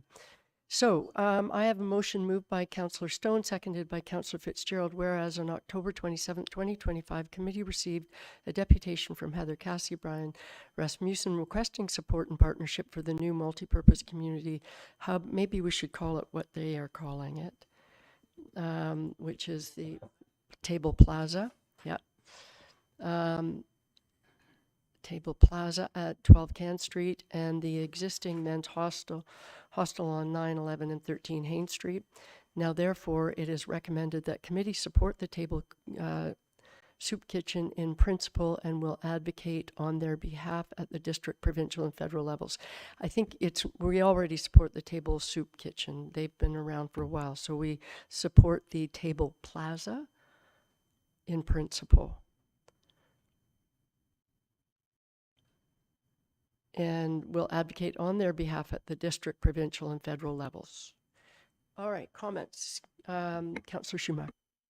Well, I think the idea of where Jessica was going with the Table Soup Kitchen Foundation, maybe, or whatever they're calling themselves, because it's not just the plaza, they're looking at the other Haines Road piece. So I think there's an overarching title to that encompasses the two properties. Okay, my apologies. So if we went back to the Table Soup Kitchens Foundation's request, right? Because the way it was supporting them, and I think it's their request. Okay, thank you for that. Are there any other comments about that? Okay, no, for sure we're going to look at it one more time. Okay, committee support the Table Soup Kitchen request. Foundation? Okay, request in principle and will advocate on their behalf at the district, provincial, and federal levels. Any other comments? I don't see any, so I will call the question. All those in favor? And that carries all the way around. Thank you, everybody, for the work on that. That was helpful. Okay, now we are going to item 5.3, which is Friends of the Muskoka Watershed Re-Salty Muskoka Project. So there were two requests specifically on this, and that was the first one was to pass a motion. And as we noted, we have already passed a motion, but it is the motion that we've passed is in fact the Town of Bracebridge's motion. So I wouldn't mind actually passing a Town of Huntsville motion if that made sense. So if we were committed to passing our own Town of Huntsville motion, just to reiterate, confirm that this is something that we are already committed to doing. The second one was the request about potential financing, a request, funding request of $5,000. And I don't know if council would consider some consideration of this request in the next budget process, consideration in the next budget. So that would be in 2027. If that might be a possible, because we've already provided our community grants and all of that, and our current budget is a 2-year budget already set. So that was my thinking on that. So I don't know if we have a proposed motion on that yet. Do we? No? No, I might have to confer with my deputy clerk. Yes, Councillor Morrison. I did just send some wording over to 3 power brokers up there that has some suggestions. Did that you might be you? able to look at. And is it yours or It's is not it you? mine, it's AI. Yeah. Unbelievable. Based on the discussion around the table, I'd love to say it was me, Unbelievable. but Okay. Did you? it's some, you can take the good and the bad out of it. in it, I have that first that we can deal with, and then we can come back to the money. Okay. Is that the wording that you sent out of curiosity? Did it refer to both requests or did just the first one? Just the first one. Okay. So Oh, and- sorry. The second one. About directing staff to prepare a road salt management plan, blah, blah, blah, blah. Oh, It's pretty good, but it could be tweaked to meet our needs. could we look at that for? Give me a minute. Jessica has it.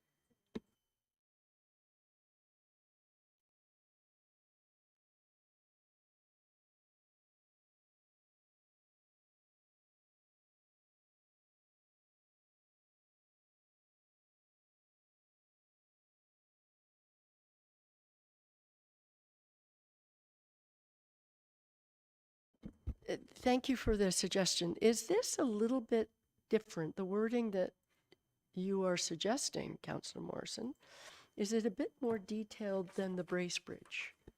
I Does believe it is, talk and about and the I don't- salt management plan, which I think is a brilliant idea. I would love to put that one up, but I think the wording is different. So council may want to consider the wording. Yeah, I believe we can take, the Bracebridge motion is really solid, and I think even if we want to add anything from, because this suggestion is based on our discussion today at the table. Yeah. If there's anything from that wording that you want to just add to the motion, Right. great, and if not, no big deal. No, I'd love to. I think the wording that I'm looking at, so are you suggesting maybe that we include that in the Town of Bracebridge's motion? Yeah, I think it might be, if it's possible, to put it up and see if anybody around the table, if Has there's anything any worth- appetite, If there's because they're- anything worth adding, Yeah. or if it's, Yeah. none of it's worth adding. Right, Yeah. okay, that would be good. Would you mind putting that up on the screen? No, she wouldn't mind at all.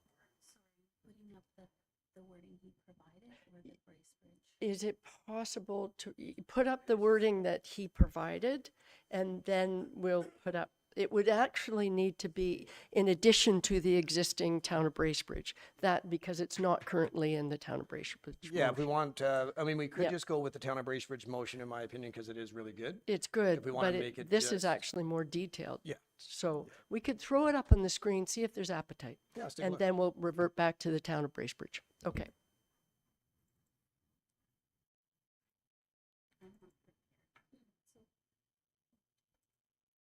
Okay. So while our deputy clerk is working on this, Has everybody had a chance to look at the town of Bracebridge again, the one that we've already supported? Fairly high level. Do you want to throw that on the screen so they can consider that? You've already supported it. I guess what I was thinking was it would remind everybody of the difference of what is being proposed by Councillor Morrison and what we've already approved. Do you want to just throw what Councillor Morrison is suggesting on the screen? Don't worry about it. Okay. Don't have it formatted. That's okay. That's okay. You can take your time, I even know throw it into a Word you're doc ask- or you're- something. You are throwing our a little bit. I'm just messing things I up as know. always. Yeah. But you know what? We had the benefit of the presentation today, and Mhm. if we're passing, maybe we don't, you know what? We don't have to pass our new motion today. Let's direct staff to come back with the revised wording for a Town of Huntsville motion in November. Okay? And so that we will have the wording, the new wording might include the possible changes or amendments to what we've already approved in the town of Bracebridge. I think that's best, and then we won't freak our clerk out, and which is what we're doing at the moment. Yeah, well, I think you are, and you should be freaked out. So I think that might be best, and I think there's support for that. So the motion should be, can we direct staff, and I know that David Zilke has already talked to the presenters, and so he can come back with a revised motion for council's consideration in November. How's that for direction? Is that okay? I'm getting some nods. Is that?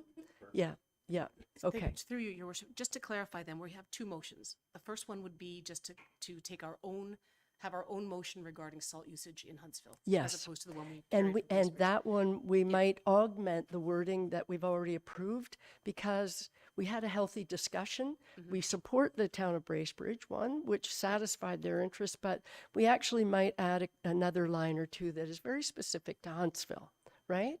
And we know that we're already working on salt usage in our public works department, so we might be able to tailor it to the town of Huntsville. And then the second one is the reference to the financial ask. Thank you. Yep. Okay, so that should be the direction, and thank you for that.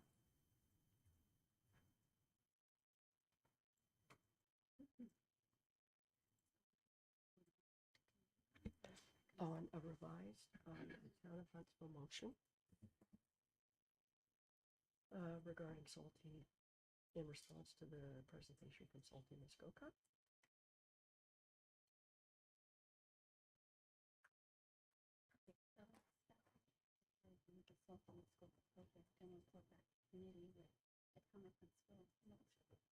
A Town of Huntsville motion with regard to road salt usage. And two, the request for financial support for the Friends of Muskoka Watershed.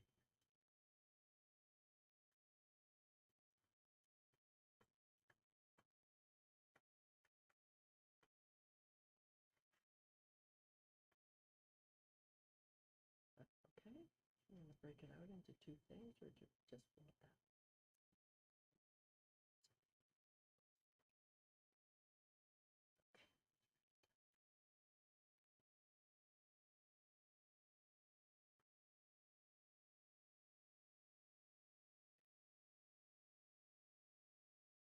The request and then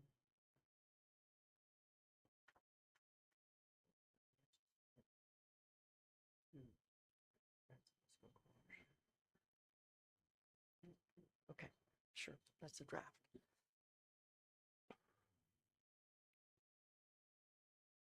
Okay, this is a draft only, obviously, so could I just have a mover and a seconder? So Councillor Stone, it has been moved by Councillor Stone, seconded by Councillor Schumacher, it is recommended that staff be directed to review the Salty Muskoka project and report back to committee with a Town of Huntsville motion with regard to road salt usage and the request for financial support to the Friends of Muskoka watershed. Is that okay? All right. Any questions or comments? Seeing none, I will call the question. All those in favor? And that carries all the way around. Thank you. Thank you for all of that. All right, so now we are moving to item number 5.4. And with respect to our deputation from Jim Rowan and Victoria Snook, regarding the infrapipe noise issues. We had a lot of discussion around this. So who would like to kick off this discussion? I'm not sure we have proposed wording on this one yet. We don't. So I'm going to ask Councillor Stone. So very simply, something needs to be done. Who's going to do that to help with our residents and help with the problem at hand? I know we've gone around in circles, and the people involved, CAO and the mayor and council, have all talked about potential solutions. So I don't know whether there's a motion we can put forward to, once again, find a solution. It's a good question. I think at the very least, it might be useful if there was a motion to provide further direction that we have continued discussions with InfraPipe, our own, with staff, to determine what possible next steps there could be. For example, do we open up our noise bylaw? You know, that's something, it hasn't been considered since 2018. Is that something that this council would have appetite to do, to begin to review our noise bylaw? So that might be, that was also part of the request. So is that something, I think I'll go to Councillor Cloutier. Yes, through you. We are the landlords over there. Is there, I don't know the exact operations, I never did get there, but is there, come up with, we could put up a coverall building? They're not really overly expensive, but they're, it's a building that, you know, the dome style tent in an area that they could do it inside there. That would certainly muffle most of the noise. So it's something to think of. I don't know, like, that's the only way, because you don't want to put up a steel structure and whatever, but at least this type of building, it's still, the employees are still able to work out in all weather conditions outside. Even if it's raining or snowing, they can still work inside this tent. It's vented properly as far as safety work wise, and it would muffle the noise for sure.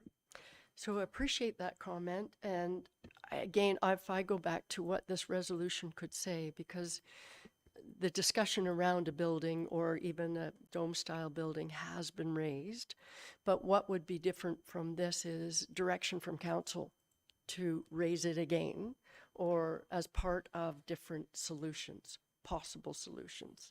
Yes, Councillor Cloutier. Follow up.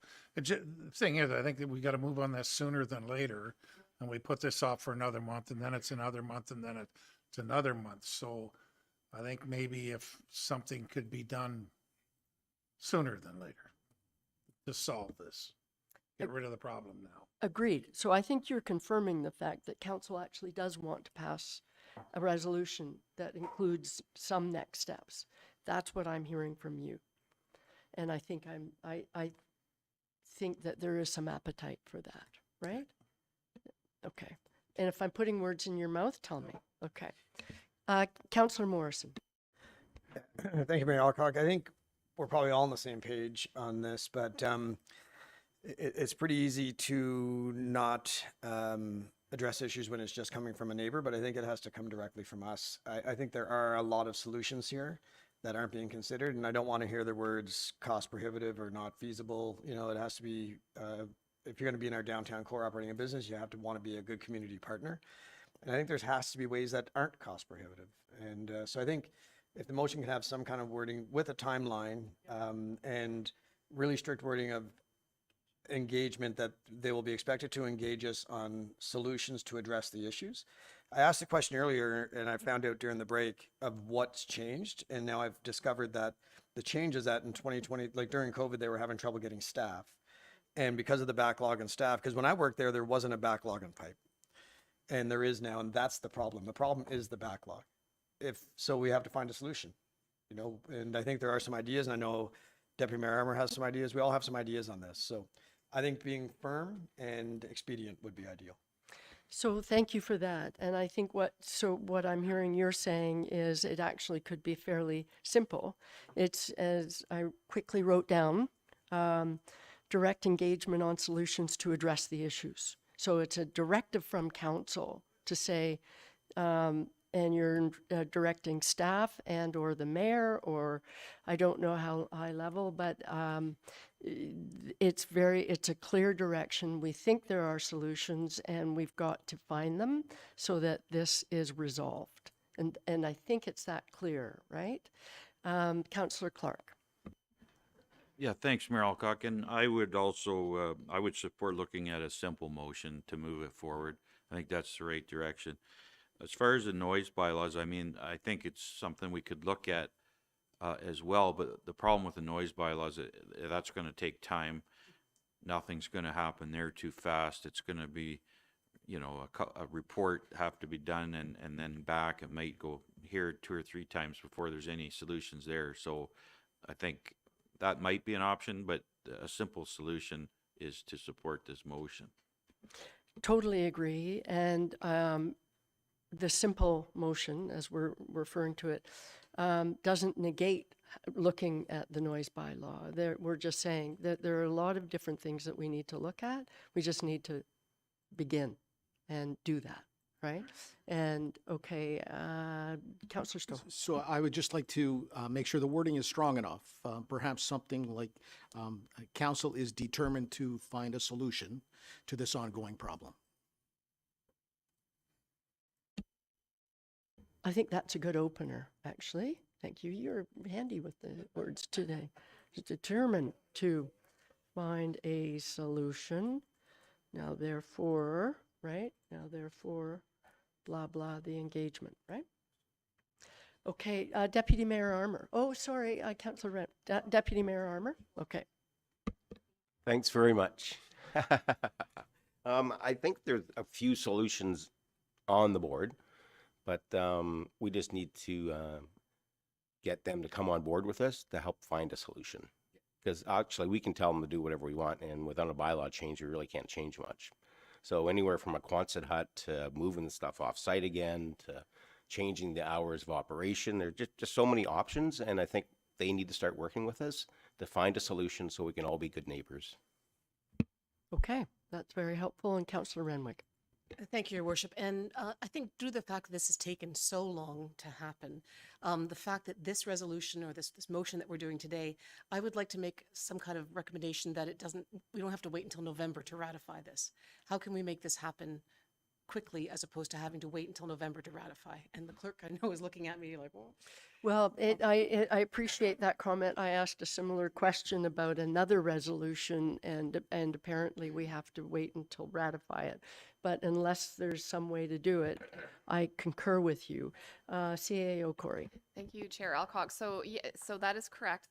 The resolutions passed today are not ratified until they go to council. However, we have been and will continue to work with InfraPipe. We know that it's a desire of council. The fact that it's not ratified will not slow down our process with having these conversations. So we will continue to do that to address it. I'm just wondering if I could, Your Worship, ask the Deputy Clerk to make sure that the motion is clear that a solution must be found. Right.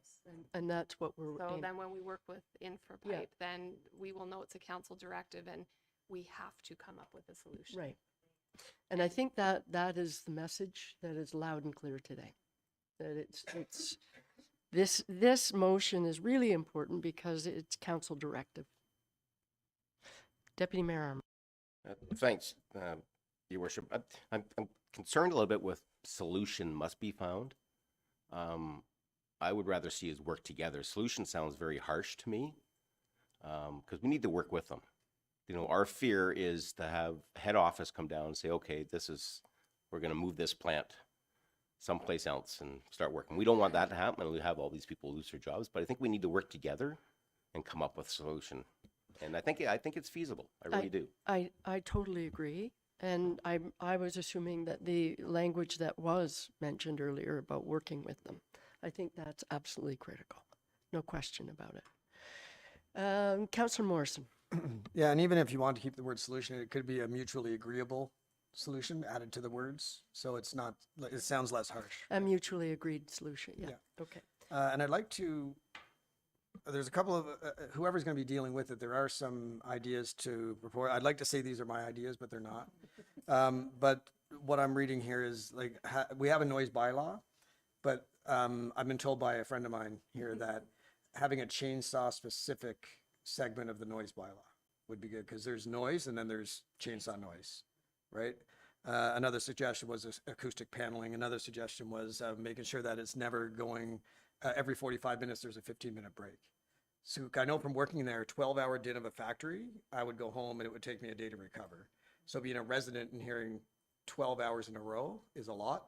So maybe one of the solutions is every hour and 15, there's a 15-minute reprieve, so that people can actually at least have, you can go out in your dock for those 15 minutes and have a coffee, stuff like that. So we can work on those solutions later, but I think there's a ton of ideas that are workable. And that's, again, very helpful, and I think goes back to the simplicity of this particular motion today, because the idea of the noise barriers, that's a good one, a very good one. And we're back to the noise bylaw, could very well be a section dealing with chainsaw, but to Councillor Clark's point, that's a long process. I would hate to think that that's what that's part of the solution. It will take a while, as we all know, updating bylaws takes a long time. So, but I appreciate those comments, because what it's hopeful, it's saying, you know what, there are solutions. Okay. Councillor Clark. Thanks, Mayor Alcock. And just to comment on Councillor Morrison's comments about the noise bylaw, I think we have to be careful too if we're going to open up a noise bylaw specific about chainsaws, because we're dealing with a specific issue here at a specific site. I mean, there's chainsaws all over the town of Huntsville, in the rural areas as well. So we got to be careful that we're not, if there's going to be a change, it needs to be a very specific area change to do at this particular site, not a broad policy that will affect residents all over the town of Huntsville in the rural areas that are, need to use chainsaws. And again, excellent comment from both. That kind of discussion is what happens when we review the bylaw. No question about it. And there would be public input. And if we had just a general section on chainsaw, we would hear from half the town. So absolutely. And those are the kinds of discussions that I'm sure everyone around the table would be looking forward to having in 6 months' time when it goes to the public. Again, it focuses on why what's really important today is that there's the motion is strong enough to say this is the direction of where we want to go, and simple enough that everybody gets it, and that it talks about engagement with InfraPipe, because that's really important, engagement with the community, and also that we're going to work on solutions, right? Mutually agreed to solutions. All right. Deputy Mayor Armour. Thank you, Worship. And I'm not sure who's going to work with them, whether we're going to appoint a staff member or someone like that, or the CEO is going to continue to do it. But there's some simple solutions that I noticed when I did my tour was just the facing of the pipes. So you have the open section facing the chainsaw. It acts like an amplifier. So it pushes the sound out further. So just turning the pipes, building a berm, putting a sound barrier wall up, constant hut. There's so many options here and I'm sure we as a town would assist them, because after all, we are the owners of the property. Yep. And absolutely, really important point that in fact we are the owners. So we do actually have a bit of a responsibility. And I'm assuming that when we talk about staff in this case, the CAO has been very much engaged in these conversations up till now, and she will continue to be the lead on this initiative, and she will decide whoever she would like to join her in that. That would be my assumption. So, Councillor Morrison? Just a process question because, and we don't want to get bogged down in all the, because there'd be 100 ideas. So obviously there's going to have to be some bylaw discussion at some point, but that doesn't get things done quicker. So I think direction to CAO Corey and Deputy Mayor Irma's comment about working with them, working together, being positive. My hope would be that when the solutions come up, some of them will have to be done through a bylaw, because otherwise they could say, well, we're meeting the bylaw right now, we don't have to do it. But if it's done there a certain way, could it be the expectation that it'll take us months to get the bylaw done, but we would like this to start kind of now? Yeah. You know? Again, I think that what I'm hearing is that's been a consistent message, that we're not waiting for the bylaw because it doesn't just take months, it takes a lot longer than months. So what we've been talking about are some solutions that we could engage with InfraPipe immediately. And the point has been made that we are the landlord. So we're looking at it maybe with up until now, we've all had tours of the site, and I'm not sure that I was looking at it through the lens of we are the landlord. I was looking more at they are the business. And I think it's important to look at it from all of those lenses. So can we put our draft wording up on the screen, please? So I have a motion moved by Councillor Stone, seconded by Councillor Cloutier, whereas on October 29th, 2025, committee received a deputation from Jim Rowan and Victoria Snook regarding the noise level from InfraPipe at 37 Centre Street, and whereas committee is committed to finding a solution to the noise issues presented. Now, therefore, it is recommended that staff be directed to continue to work with InfraPipe on noise mitigation measures and a mutually agreeable solution. Yeah, thank you, draft. So Councillor Stone. I would like the word committed to determined. And, okay, so committed, or in replace of committed, you're saying is determined to. Yes. Okay, so committee is determined to finding a solution to the noise issues presented. Other comments on this? Yes, CAO Corey. Thank you, Chair Alcock. The one thing that staff would like to request to that, because if we're putting, want to get this done as soon as possible, we do feel that we need to conduct a noise study at the location so we can determine where the mitigation needs to take place. And I would ask if you have any questions that Mr. Nagy come down to speak to that. I have a feeling that there's been just some discussion on this because it didn't happen at the table. So, Mr. Nagy, would you mind commenting on that, please?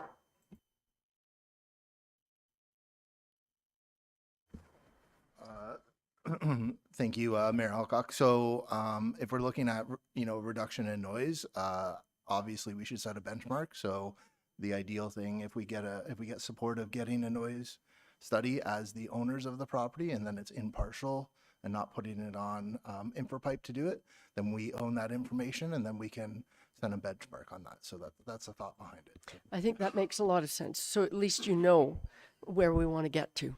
And this is where we're starting from. That makes sense. Yes, Councillor Fitzgerald. I would be happy to support that and be a mover on it. Okay, I'm seeing other nods around the table. Thank you both for that suggestion. Councillor Fitzgerald, your mic is still on. Just saying. All right. Can we put the wording back up? Is that okay? We're going to add just in addition to directing a noise study, not as it's a noise study, noise analysis. How about an analysis? Because it's not a full on. All right, you understand what we're saying. I just want to be sure that it because to me, I hear it and think of planning. And this could be like many months. All right. I just have to ask a question. Your Yes, Worship, if I Councillor may. Renwick. How long would a study take to do? And I'm hoping you're going to tell me that it's not going to take a long time. Yes. How long will Sorry, it Chris, take? You got to come back.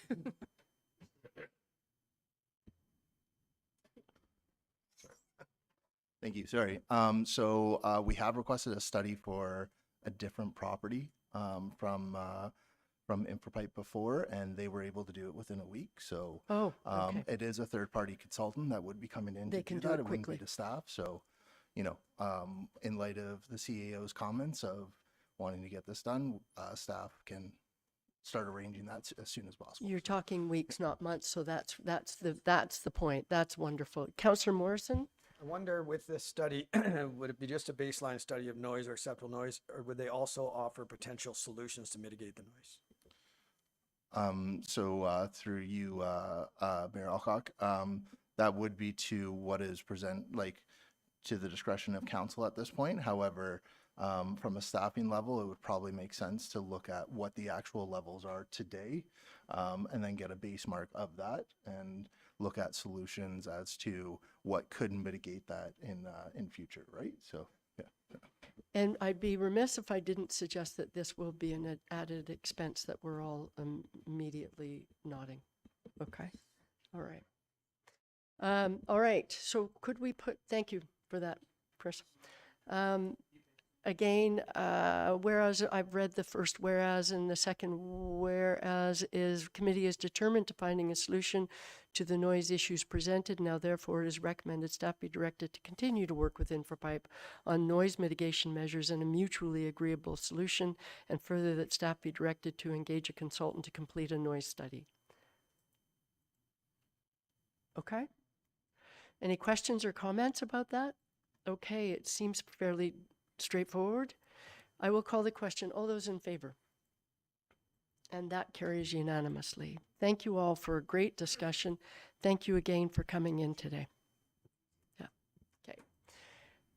All right. So last but not least was the no-brainer item 5.5, the Rotary Club of Huntsville Rotary Peace Pole at Port Sydney Community Hall. This should be a fairly straightforward motion. Do we have any suggestion on this? I think we do. I think we have a line or something.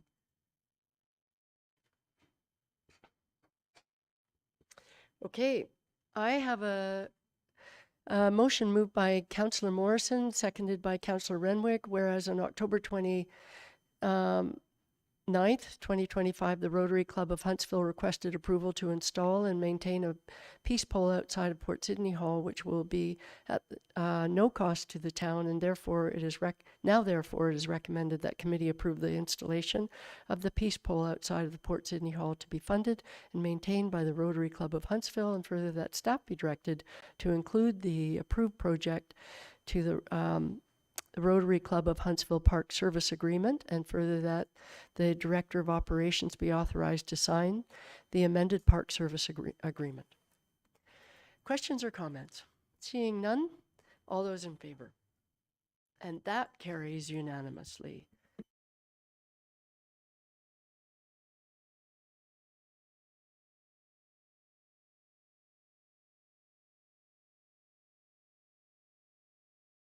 Okay, we don't have anything under general information.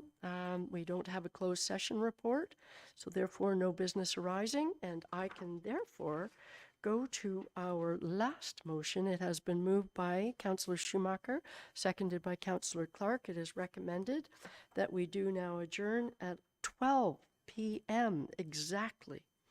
All those in favor?